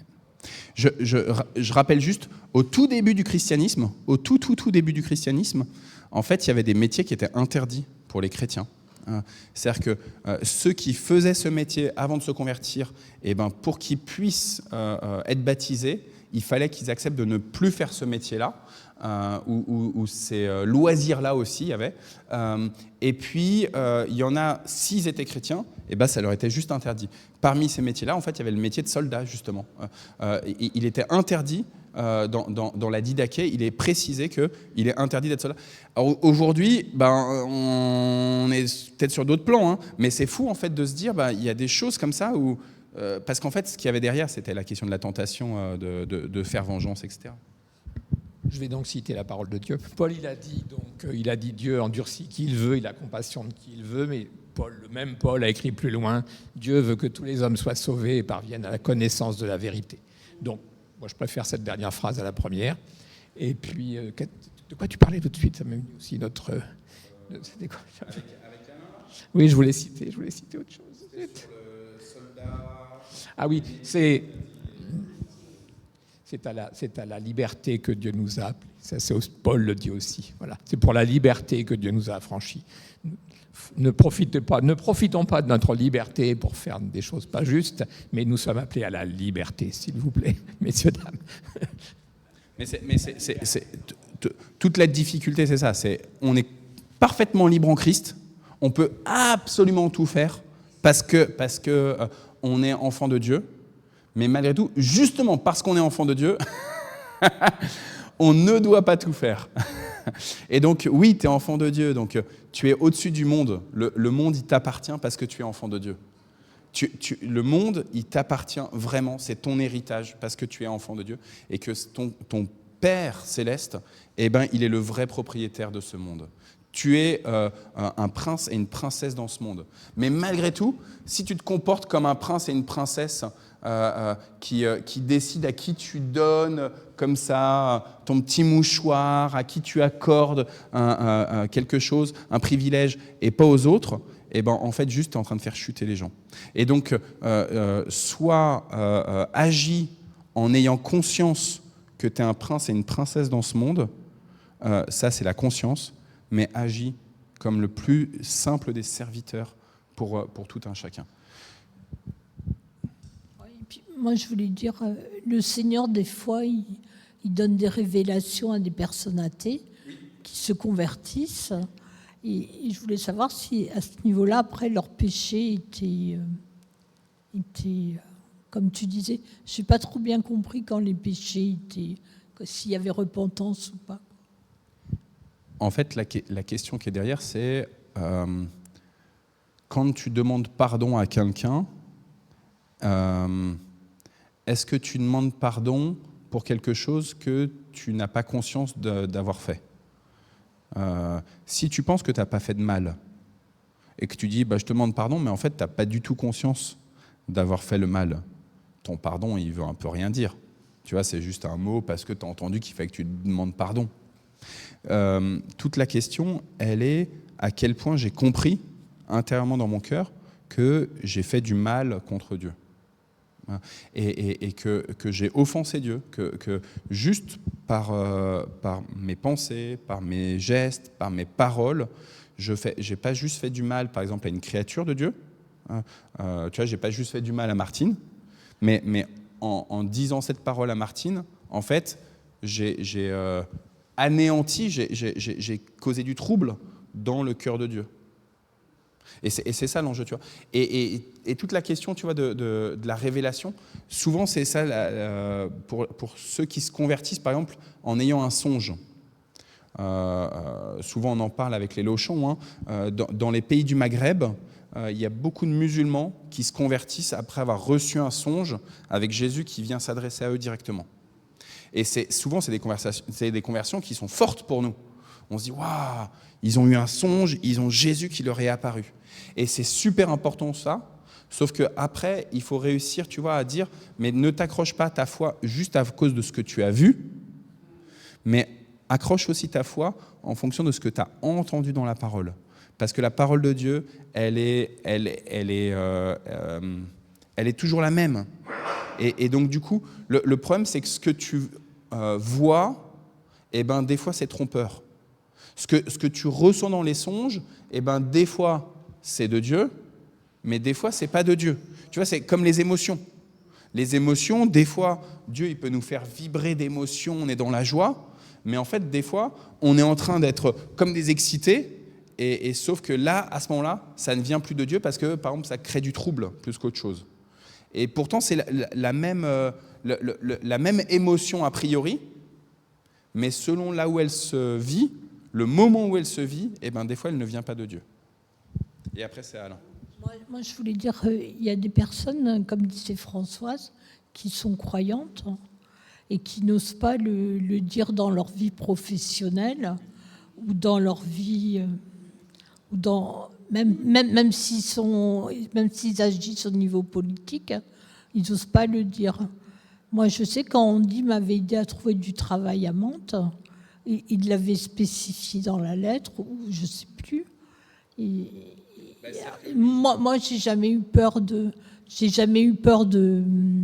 Même quand j'ai travaillé à Versailles, j'ai jamais eu peur de dire ma foi, parce que je sais plus comment ça s'appelle, la directrice du musée m'avait demandé où j'avais connu Frédéric Bigot, et j'ai carrément dit où c'était, quoi.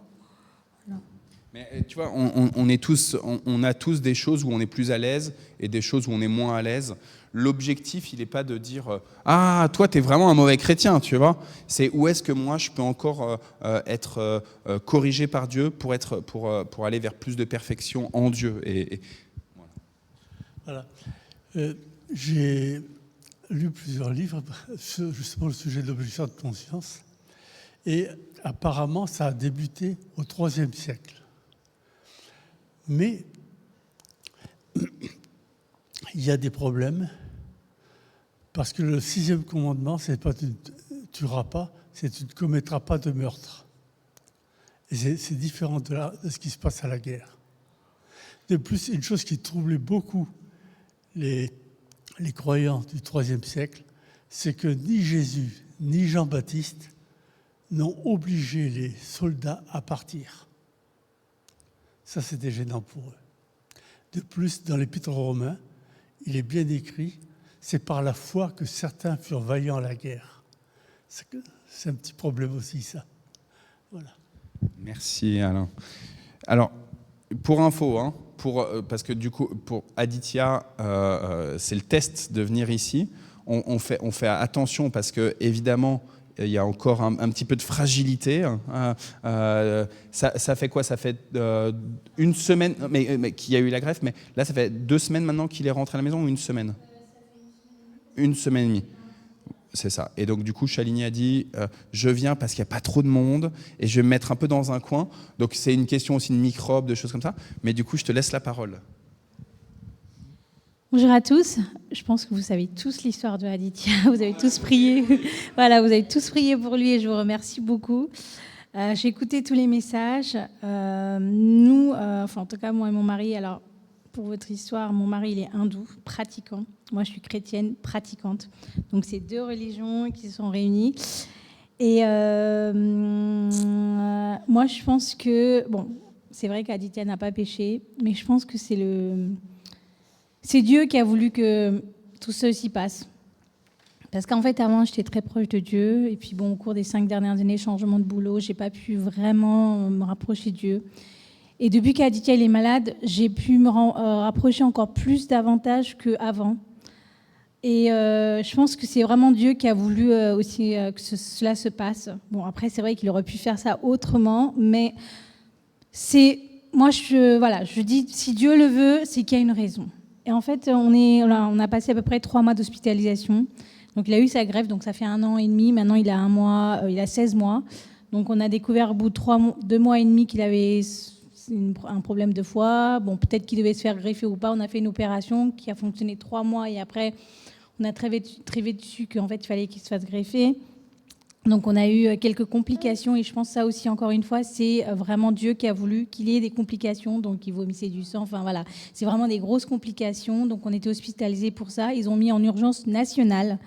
Donc, on a attendu. Donc, il avait que 1 mois. Dans les 1 mois, il fallait qu'il se fasse greffer. Sinon, enfin, voilà, c'était un peu compliqué. Donc, Dieu, voilà, je priais tous les jours. Les infirmières me voyaient. Je dis, bon, moi, en boucle, les prières, 23, 91, les prières de Dieu, voilà, en boucle, ça passait dans ma chambre. Et en fait, tout le monde voyait, les médecins. Les médecins me disaient, vous savez, nous, on est médecins, mais nous, on a nos compétences, mais il y a 30% de chance. Je me dis, mais c'est quoi ces 30% de chance? En fait, c'est Dieu pour ceux qui croient à Dieu. Chaque religion, voilà, si en fonction de vos religions, nous, c'est 30%. Nous, on n'est pas 100%. Donc, la chance, c'est chez vous. Je dis, OK. Donc, en gros, même les médecins qui sont compétents, ils savent que c'est pas à eux, en fait. Voilà, c'est ça. Donc ça, même les médecins l'ont dit. Et me voyaient, en fait, prier et tout. Et puis moi, voilà, je priais tous les jours que les médecins, que ce soit les médecins qui guident, en fait, que ce soit Dieu qui guide les médecins lors de l'intervention, que tout se passe bien selon sa volonté. Et en fait, Dieu a fait vraiment un miracle pour Aditya, parce qu'il a eu sa greffe. Alors en général, on l'a toujours les week-ends. Et il a eu, avant le week-end, en fait, c'était 5 personnes qui étaient en attente, en urgence. Donc ils ont dit c'est très difficile au mois de mai. Enfin, c'est très difficile quand il y a autant de personnes qu'ils passent en 1 mois. Donc je dis, moi je priais. Au mois de mai, il y a beaucoup de ponts. Il disait, peut-être que si vous avez la chance, il peut passer, parce qu'il y a beaucoup d'accidents malheureusement. Enfin, c'est triste à dire, mais c'est le malheur des autres qui font le bonheur. Donc même ça, quand je priais, j'étais là en train de me dire, je suis en train de prier, mais en même temps, je suis en train de prier. J'étais pas bien en fait à chaque fois que je priais. C'était vraiment une situation très difficile parce que nous, on ne pouvait pas faire le don d'organes vu qu'on n'était pas du même sang. Mais en même temps, on priait, mais on voulait le malheur de quelqu'un d'autre. Donc ça, je le disais même aux médecins, je n'étais pas bien, mais ils disaient c'est comme ça. Et après, il a eu sa greffe. Et les médecins, ils sont venus, normalement, c'est une opération qui dure de 12h à 15h. Le médecin, il m'appelle au bout de 8 heures. Quand ils appellent très tôt, c'est que ça s'est mal passé. Il m'appelle, alors j'étais en train de prier toute l'après-midi. Et là, je me dis, quelque chose qui me disait, c'est bon, tu as fini de prier. Donc j'arrête de prier. Je me dis, allez, on va sortir et tout. Je vais aux toilettes et je sors. J'ai le médecin qui m'appelle. Je dis, tiens, c'est bizarre. Il m'appelle au bout de 8 heures. Elle me dit, écoutez, j'ai une bonne nouvelle à vous annoncer. L'opération s'est très bien passée. C'est la première fois que l'opération s'est passée en si peu de temps. C'est comme si, en fait, on nous a aidés. En fait, son foie, on a réussi à l'enlever facilement. Les veines, on a réussi à les soutirer, comme si on nous a aidés. Le médecin qui me dit ça. Je dis, en fait, C'est vraiment mot pour mot. Et en fait, j'ai son assistant qui est descendu et qui me disait, on a vraiment c'est du jamais vu pour votre fils. Je vais vous dire, c'est un miracle. Il me sort ce mot-là. Là, j'étais trop contente. J'ai dit, écoutez, c'est l'œuvre de Dieu et merci à vous tous. Et moi, c'est un miracle de Dieu. C'est pas un miracle comme ça, c'est un miracle de Dieu. C'est ce que je lui ai dit au médecin. Le médecin, il a rigolé. Et après, on est parti, on est resté en réa. En général, ils disent en réa, c'est minimum une semaine. Au bout de 3 jours, ils parlent déjà de la sortie. Ils ont dit, au bout de 5 jours, on est sortis. Tous les autres, les 5, ils étaient tous dans l'affilée, dans réa, parce qu'il y en a qui étaient là depuis 2 mois, l'autre 1 mois, l'autre, il est venu il y a 3 semaines. Et Aditya, il est sorti le dernier. Il est rentré le dernier, il est sorti en dernier. Encore une fois, c'est le miracle de Dieu. Et tout le monde me voyait, encore une fois, en réa, c'est l'endroit le pire des endroits, parce qu'avec toutes les machines et tout. Et moi, on boucle les prières de Dieu. J'avais les médecins qui passaient toutes les heures.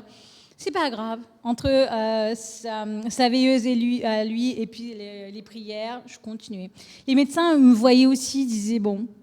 Et encore une fois, quand on est parti, ils ont dit, vous savez, c'est la première fois que quelqu'un de greffe, un bébé en plus de cet âge-là, il sort aussitôt. Franchement, félicitations à vous et tout. Je dis, écoutez, encore une fois, c'est Dieu. Encore une fois, il a fait que on a attendu longtemps, mais Dieu, il a œuvré au bon moment, comme il fallait. On rentre en chir. Bon, après, Aditya, il a été un peu traumatisé, donc il ne lui avait aucune infirmière. Donc 3 jours qui étaient un peu compliqués, mais il était content d'être sorti de l'AREA, en tout cas. Et après, on est reparti dans le service où on était. On est reparti au bout de 5 jours. En fait, ils l'ont retrouvé, même pas 5 jours, on est resté que 3 jours en chir. On est parti au bout de 3 jours, donc ça veut dire qu'on était à J+9.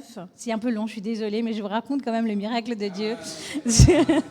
Donc on est arrivé à J+8 dans le service où on était là pendant 3 mois. Les infirmières, elles étaient tous étonnées, mais en fait, on le retrouve comme il était avant. Alors que les enfants qui sont greffés, ils sont tout raplapla, ils parlent pas. Et lui, il était comme ça.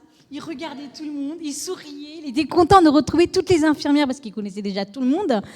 Et il était tout content, il était souriant, il s'assied déjà parce qu'il a commencé à avoir ses séances de réa. Il commençait déjà à vouloir s'asseoir alors que les enfants, ils veulent même pas bouger. Et lui, il s'est assis au bout du 2e jour quand on était en hépato. Donc ils étaient étonnés, ils ont dit mais on comprend pas comment cela peut arriver. Moi j'ai dit écoutez, c'est un miracle de Dieu, je vous le dis. Et j'avais en rotation des infirmières et puis il y a une infirmière qui a dit écoute, c'est Dieu qui a œuvré pour ton fils, c'est vraiment un miracle de Dieu. Alors qu'elle, je ne l'avais pas vue pendant 1 semaine, elle venait d'arriver, j'ai entendu ton fils, il parle que de ton fils, c'est vraiment un miracle de Dieu. Et je t'entendais prier tout le temps. Et en fait, même les infirmières, elles ont vu qu'en fait, c'est la prière, cette chance, en fait, c'est Dieu qui était là tout le temps avec Aditya. On doit sortir minimum 1 mois après, les médecins ont dit, au bout de 3 semaines, ils ont commencé à parler de la sortie, mais ils ont préféré quand même garder vraiment ce quota de minimum 1 mois pour être sûr, parce qu'en fait, c'est les risques d'infection. Mais en fait, ils nous ont quand même fait sortir au bout d'1 mois. Et encore une fois, quand je sortais, alors que les autres sont toujours quelques-uns en réa et une seule personne qui était là, qui est sortie, encore une fois, ils nous regardaient, comment ça se fait que tu sors et tout. Je fais, écoute, Dieu veut que je sorte maintenant et que tout se passe bien. Dieu est avec nous. Vous aussi, vous devez prier. Enfin, moi, je leur disais qu'on devait prier. Et je me souviens une maman parce que pour rebondir à ce que vous avez dit, une maman qui me disait, c'était comme ça, pourquoi, moi, je ne crois pas à Dieu. Parce qu'on discutait tout le temps avec les mamans. Moi, je ne crois pas à Dieu parce que si Dieu existait, tous ces enfants ne seraient pas malades. On était là, on a eu ce sujet. Moi, j'étais fatiguée. Je ne vais pas vous cacher que 2 mois et demi d'hospitalisation, je n'avais pas la force. Mais j'étais en train de faire le carême. En fait, c'est au moment où je faisais le carême que j'étais hospitalisée. Quand j'ai fini le carême, qu'il s'était mis en super urgence. Donc Dieu a entendu mes prières. Ils ont vu, tout le monde voyait que je faisais carême parce que bon, je disais, je prends poisson quand je mangeais et tout. Ah bon, t'es chrétienne, machin. Ah ouais. Et c'est là qu'on a eu la discussion. Moi, je n'y crois pas. Moi, je dis, écoutez, c'est Dieu. Il n'y a pas que Dieu, en fait. Il y a aussi le Satan. Donc, il y a le malheur. Enfin, on a commencé à avoir le sujet, mais sans trop renforcer. Mais en tout cas, eux, ils me voyaient comment je priais, comment j'étais avec mon fils. Ils ont vu. Donc, même, il y a une maman qui est quasiment hospitalisée tout le temps. Elle me disait, mais en fait, je pense que toi, c'est vraiment Dieu qui est avec toi. En fait, ils voyaient. Moi, je parlais pas trop de Dieu, mais je voulais qu'ils voient. Les gens regardent par nos actions, qu'ils comprennent que Dieu est avec nous. Voilà. Et je voulais même pas parler. Je voulais que c'est nos actions qui leur parlent, en fait. Donc Et aujourd'hui, en fait, Dieu a fait cette action. Et à l'hôpital, toutes les infirmières, voilà, ils ont vu la grâce de Dieu. Les mamans ont vu la grâce de Dieu, encore une fois. Et je pense qu'il y a encore, Dieu va encore œuvrer par Aditya, va, je pense, franchir les cœurs des gens encore. Voilà. Merci. Merci, Chénie.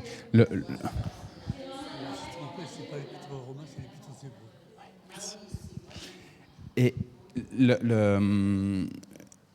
juste ce qui me venait là, à la fin, je pense que aujourd'hui, toi, tu as beaucoup prié pour ton propre fils, tu as proposé à d'autres de prier pour ton propre fils, tu as aussi rencontré des gens, que ce soit du personnel soignant, que ce soit des personnes qui sont hospitalisées, et je pense que tu as une vraie responsabilité aussi de continuer à prier maintenant pour ces cas que tu as rencontrés. Et on a tous autour de nous des personnes qui sont en fragilité, quelle que soit leur fragilité, et si Dieu nous les fait connaître, c'est justement aussi pour qu'on puisse continuer de prier pour eux. Alors c'est dur de prier avec fidélité, constance sur des sujets. Il y en a, ils utilisent des petits carnets, ils écrivent le prénom de telle personne, telle problématique, et grâce à ça, avec ce petit carnet, quand tous les jours ils prient, eh ben, ils sont sûrs de ne pas oublier. Alors il y en a, ils ont des listes à rallonge. Il y en a qui régulièrement... Ils enlèvent des sujets parce qu'ils ont pris des nouvelles et ils ont vu l'évolution, etc. Je vous propose maintenant, il est déjà 11h30, donc c'est le moment de prendre un temps pour l'intercession.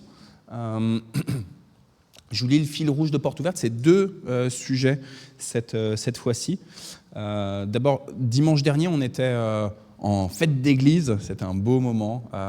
On peut prier encore une fois pour nos enfants et leurs catéchètes, pour ce qu'ils ont produit comme culte. Mais nous, ici, on était dans la joie, barbecue, etc. Mais à Damas, en Syrie, ça a été plus compliqué.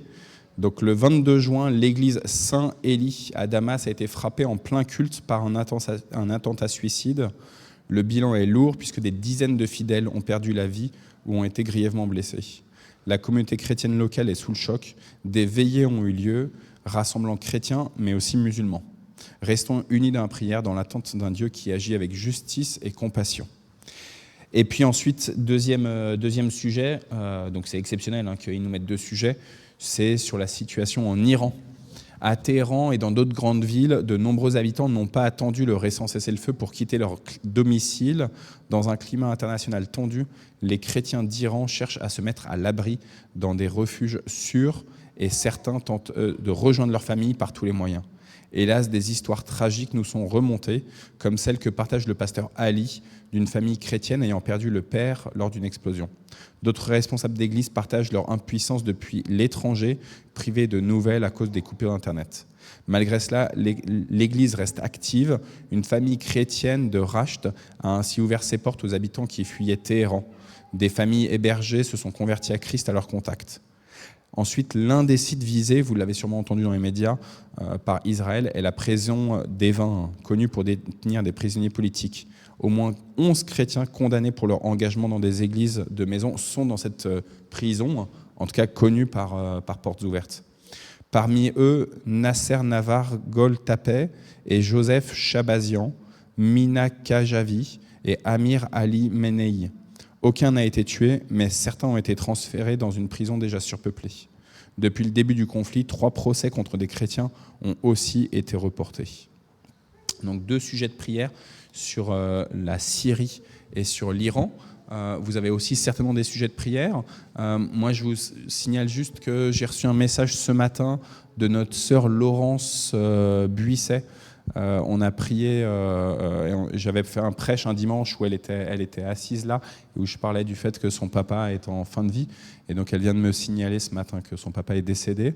Elle rend grâce à Dieu parce que sa prière, c'était que son papa puisse décéder dans son sommeil en étant comme ça le moins agité possible. Et c'est ce qui s'est passé. Il est décédé pendant la nuit. Donc elle dit, même là, Dieu a accompli un exaucement de prière.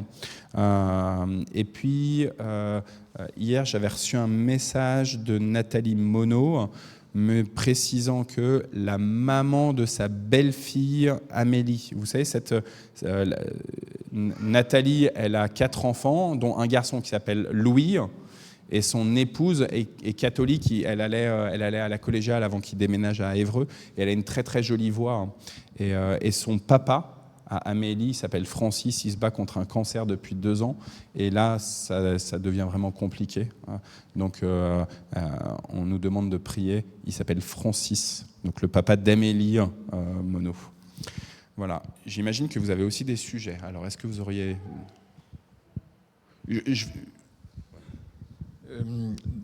Certains savent que j'ai des problèmes de pied. Jusque-là, je m'en sortais. Enfin, ça a commencé quand j'avais 25 ans. J'ai vu des médecins, des spécialistes du sport, tout ce qu'on veut. Je m'en sortais ces dernières années, puis là, je m'en sors plus. Donc, du coup, mon pied droit, il part comme ça. Du coup, j'ai chopé de la tendinite au tendon d'Achille gauche. Et donc, donc je claudique. On dirait que j'ai 80 ans. Donc, je vois mon médecin traitant, mon médecin généraliste lundi. Prions pour qu'elle sache me guider vers une personne qui aura une solution, parce que là, franchement, je m'en sors plus. Et une bonne nouvelle, pour ceux qui sont le mardi à la réunion de prière connaissent bien ma maman.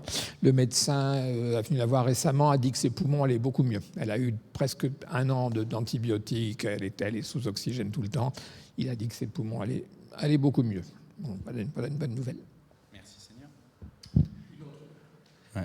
Donc à la fois ton pied, donc le pied gauche et le rendez-vous de lundi, et puis par rapport à ta maman, on continue de prier malgré la bonne nouvelle du médecin.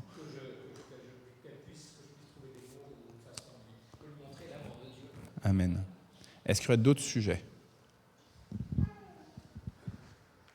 J'aimerais bien qu'on prie pour ma mère parce qu'elle est très diminuée. Maintenant, elle se fait livrer à manger parce que ma soeur est partie. Elle se fait livrer à manger par domicile.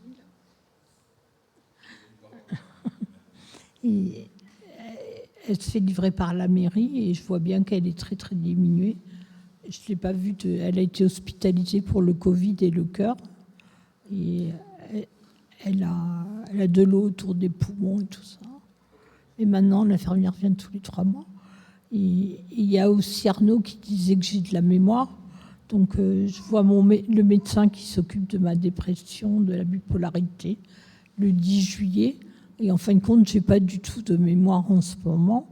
Donc, si je veux lire la Bible pour me convertir, ça va être très difficile, quoi. Parce que je fais juste des petites lectures sur Internet ou des livres. Mais ça fait très longtemps que j'essaye de lire petit à petit, quoi. Je tiens pas longtemps, quoi. Voilà. Donc, prier pour ta maman et prier pour toi-même. Ok. Est-ce qu'il y aurait d'autres sujets? Oui. Donc, il y a le brevet des collèges qui commence là, aujourd'hui ou demain? Aujourd'hui et demain. Il y a le bac aussi. Voilà, il y en a qui sont déjà en vacances grâce à tout ça, mais il y en a justement pour qui c'est un peu... Ouais, t'as raison. Donc toutes les épreuves, tous les examens, les partiels, etc. Vous en avez 2 dans les petits-enfants qui passent des épreuves. Ouais. Ok.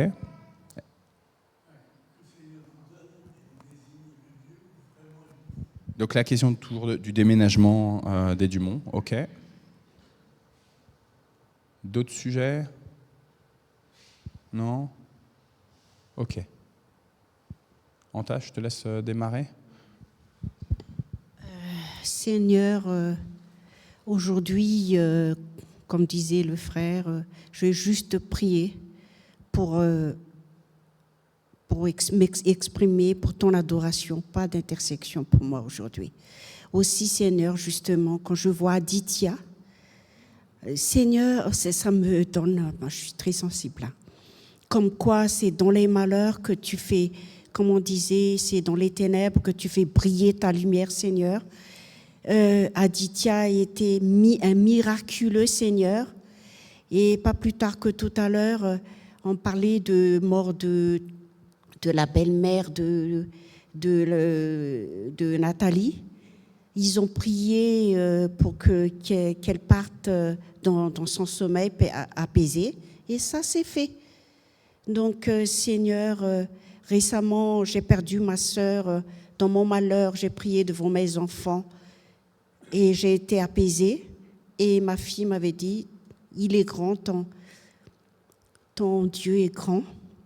Ça veut dire, Seigneur, que tu en témoignes, comme disait Maria, il est toujours là pour nous et que sans qu'on se rende compte, il nous, comment on peut dire ça? Aidez-moi parce que je suis un peu... Et donc, tout simplement, Seigneur, malgré les ténèbres qu'on vit, on sait que c'est ton plan. Donc, tu vas intervenir et tu feras toujours briller ta lumière malgré tous ces ténèbres. Donc, que ton royaume vienne et je vais te louer, toi seul et grand, contre toutes ces puissances, contre tous ces dirigeants que tu as, qui font partie de ton plan, Seigneur. C'est toi qui va régner et qui a la plus de puissance, de pouvoir, et tu vas intervenir et tu vas faire accomplir ton dessein pour Jésus, l'arrivée de Jésus, le retour de Jésus, et que ton royaume vienne, Seigneur. Amen. Seigneur, c'est difficile de dire des paroles quand on entend de tels témoignages, mais bon, voilà, ça nous rappelle que nous ne sommes que poussière, rien du tout, et comment tu as pu aimer des gens comme nous, et pourtant tu as donné ta vie pour nous sur une croix, Seigneur, et c'est extraordinaire, et c'est un mystère, je crois que Paul dit. Il y a beaucoup de choses mystérieuses, mais quand nous serons au ciel, réunis dans la joie et dans l'amour, nous saurons tout, mais pour ici-bas, nous n'avons pas besoin de tout savoir. Nous avons juste besoin de savoir que tu es grand, que tu es merveilleux, que tu fais des miracles. Merci pour Aditya, évidemment. Merci pour sa maman. Merci pour le témoignage qu'elle a pu donner à l'hôpital auprès des infirmières, que ce qu'elles ont vu puisse toucher leur cœur, leur âme et les amener vers toi, Seigneur. Merci pour ma maman qui va mieux, Seigneur, après tellement de mois où elle était vraiment pas bien. Voilà, merci pour tous ceux qui sont ici. Merci pour ton Église. Merci pour tous ceux que tu as amenés à toi. Merci même pour les difficultés, parce que voilà, comme nous savons, comme disait Anta, ta lumière brillera d'autant plus. Nous regarderons ta lumière dans les ténèbres. Voilà. Pardon pour tout Pardon parce que j'écoute souvent les pensées négatives qui ne viennent pas de toi et que je arrête de te faire confiance alors que c'est en te faisant confiance que nous verrons ta grâce. Béni sois-tu, béni soit ton Saint nom, Jésus. Amen.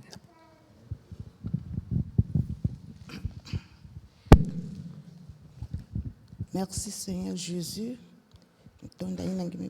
Souffle de vie, Seigneur Jésus. Ngeke docteur insolence que soigne ba malade nyosto ngeke sala ba échographie ngeke sala ba scanner Seigneur nge mut ke soigner ba nge mut ke guérir ba Seigneur Jésus que ça se ben kunata bizitu nyoso na mono mut ke mfomia bizitu nge sonso na Matthieu 11:28 venez à moi vous tous et fatigués chargés je vous donner le repos Seigneur peut-me plus bakani repos na kisikaya na kuvulisa petu ngeke nzila ngeke ngeke vérité ngeke solution ngeke lemenaka jambo ve ngeke alpha ngeke omega Seigneur kaka na nge betike kusengela kizisu ya betu na nge betike na kusengela mis na myongo koteke katika secours ke katika nyana l'éternel qui a fait le ciel et la terre Seigneur nange kaka betike na kuyarisa bizitu nyoso babimbevu nyoso bamambo nyoso ba solution nyoso samedi ngeke antete na ya mansuku Seigneur Jésus ngeke na antete ya mansuku ngeke lemanaka jambo fe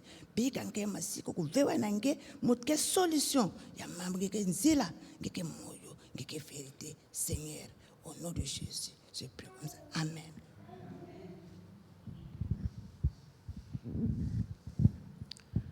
Oui, Seigneur, nous te remettons aussi tous ces pays en difficulté, en guerre. Tu vois l'Iran, l'Irak, tous ces pays, Israël et autres. Seigneur, que les chrétiens là-bas ne perdent pas courage. Seigneur, qu'ils puissent être une lumière dans tous ces dégâts et tous ces morts, ces blessés, que Seigneur, cet espoir, Seigneur, que nous pouvons avoir en toi, Seigneur, soit un peu une lumière, Seigneur, sur certains. Nous te prions, Seigneur, que leur témoignage puisse être fort, Seigneur, puisse, comme notre sœur, Seigneur, qui a témoigné dans ces hôpitaux, dans ces infirmières.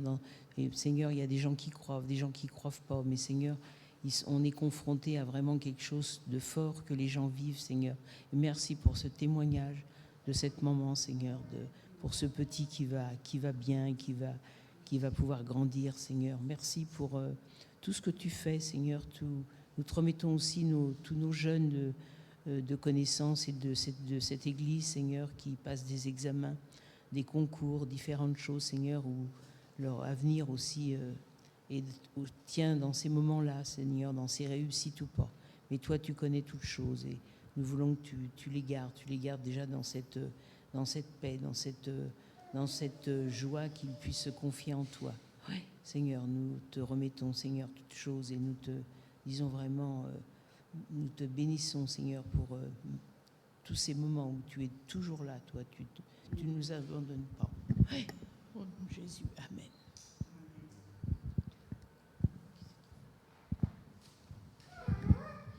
Seigneur, comme tu dis au Pierre 5, verset 7, chargez-vous de tous vos soucis sur lui, parce que lui, il prend soin de vous.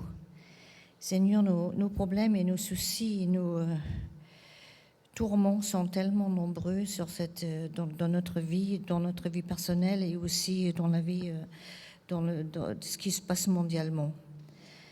Seigneur, c'est parfois vraiment écrasant et ça nous donne l'impression qu'on est impuissant. Ainsi, je voudrais te soumettre tous mes petits problèmes à moi personnellement. Mon frère Franck qui va faire opérer la dernière fois, j'espère vraiment, la semaine prochaine. Son état, il n'est pas vraiment frais. Il n'est pas en bon état. Mais je le soumets à tes mains, Seigneur.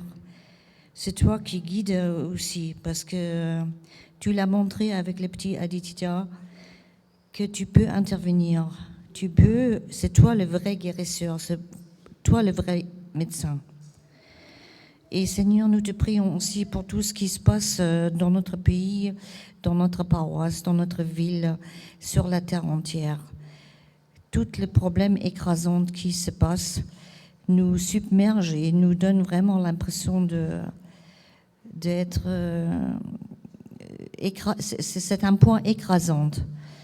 Mais Seigneur, nous te les soumettons. Nous te les soumettons en espérant que tu nous allèges ce poids et en faisant confiance en toi. C'est toi qui vas régler à ta guise un de ces jours tous ces problèmes. Amen.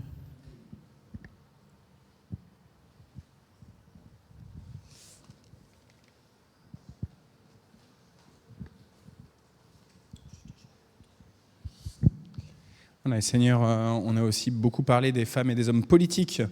Donc on veut te remettre, alors que l'année prochaine, il va y avoir les élections municipales, on veut te remettre toutes les chrétiennes et tous les chrétiens qui se sentent appelés à prendre soin des villes. Seigneur, donne-leur ta sagesse, signifie-leur comment ils doivent agir en conformité à ta volonté dans cette mission pour prendre soin des villes et des villages. Seigneur, je te supplie aussi pour tous ceux qui sont en activité professionnelle, pour qu'ils puissent agir aussi selon ta volonté dans ce cadre précis, Seigneur. Je te prie pour tous ceux qui sont qui ont fini ou qui n'ont pas pris une vie d'activité professionnelle, pour que aussi là où ils se trouvent, Seigneur, ils puissent agir en conformité à ton plan. Seigneur, merci parce que c'est toi qui nous as greffés sur le bon pied de vigne. C'est toi qui as fait de nous ton peuple et c'est toi qui nous alimentes par la juste sève. Alors béni sois-tu, Seigneur, pour que nous puissions produire du fruit et du fruit en abondance. Je te supplie, Seigneur, que comme on l'a entendu tout à l'heure, que par nos pensées, par nos paroles, par nos actions, nous puissions témoigner de ta grandeur, Seigneur, que nous ne puissions ne pas tirer gloire pour nous-mêmes, mais amener d'autres à dire « le Seigneur est grand ». Donc béni sois-tu, Seigneur, pour les missionnaires, les évangélistes que nous sommes chacune, chacun. Béni sois-tu pour ceux qui sont appelés à des ministères particuliers. Béni sois-tu pour le sacerdoce universel, cette mission de toute l'Église, de tout le peuple de l'Église, Seigneur. Béni sois-tu pour ceux qui sont en train de se convertir. Béni sois-tu pour ceux qui se préparent au baptême. Béni sois-tu pour les couples qui vont recevoir la bénédiction de leur union. Que dans tous ces lieux-là, Seigneur, ce soit toi et toi seul qui sois déclaré comme le président, le roi, le Seigneur des Seigneurs. Loué sois-tu, Seigneur, toi que nous appelons avec les propos de ton Fils, notre Papa.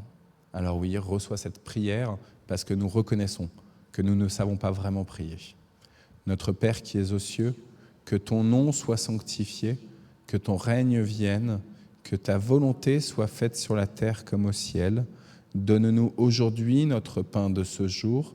Pardonne-nous nos offenses, comme nous pardonnons aussi à ceux qui nous ont offensés. Et ne nous laisse pas entrer en tentation, mais délivre-nous du mal, car c'est à toi qu'appartiennent le règne, la puissance et la gloire pour les siècles des siècles. Amen. Chers amis, c'est le dernier culte du jeudi avant la reprise au mois de septembre. Donc c'est le dernier moment de bénédiction pour le culte du jeudi avant le mois de septembre. Alors que le Seigneur, il vous donne cette bénédiction non pas seulement pour aujourd'hui, mais pour au moins 2 mois, que vous puissiez sentir combien il vous aime, combien vous êtes précieux entre ses mains et combien il vous missionne. Que ce soit lui qui vous équipe dans votre quotidien, que ce soit lui qui vienne vous inonder de sa joie, de sa paix, mais aussi de sa compassion pour ceux que vous allez croiser pendant cet été. Que ce soit lui et lui seul qui vous réveille le matin et que ce soit lui et lui seul qui vous donne de vous endormir paisiblement pendant chaque nuit de ces 2 mois qui vont s'écouler. Et que le Seigneur vous accompagne pour que nous puissions nous retrouver avec grande joie. Alors, je sais qu'on va se retrouver des dimanches, mais que nous puissions nous retrouver aussi les jeudis à partir du mois de septembre. Oui. Que cette bénédiction, elle repose sur vous et qu'elle vienne se déverser sur tous ceux qui font partie de votre environnement. Que ce soit vos familles, que ce soit vos voisins, que ce soit vos amis. Oui, que cette bénédiction, elle demeure, que l'Esprit Saint soit sur tous ceux que vous aimez et pour lesquels vous priez. Amen. Bon jeudi à tous et à tous. Exceptionnellement, on ne va pas avoir le repas ici, le repas partagé comme on le fait habituellement. Françoise et Michel ont proposé que pour clore ces cultes du jeudi, nous allions manger une grosse paella chez eux. Donc, bon, alors une petite paella, mais on se partagera les grains de riz et il y aura assez de grains de riz pour tout le monde. Bon jeudi à chacun. Merci vraiment pour tout. Ah mince, j'ai cassé, j'ai dit...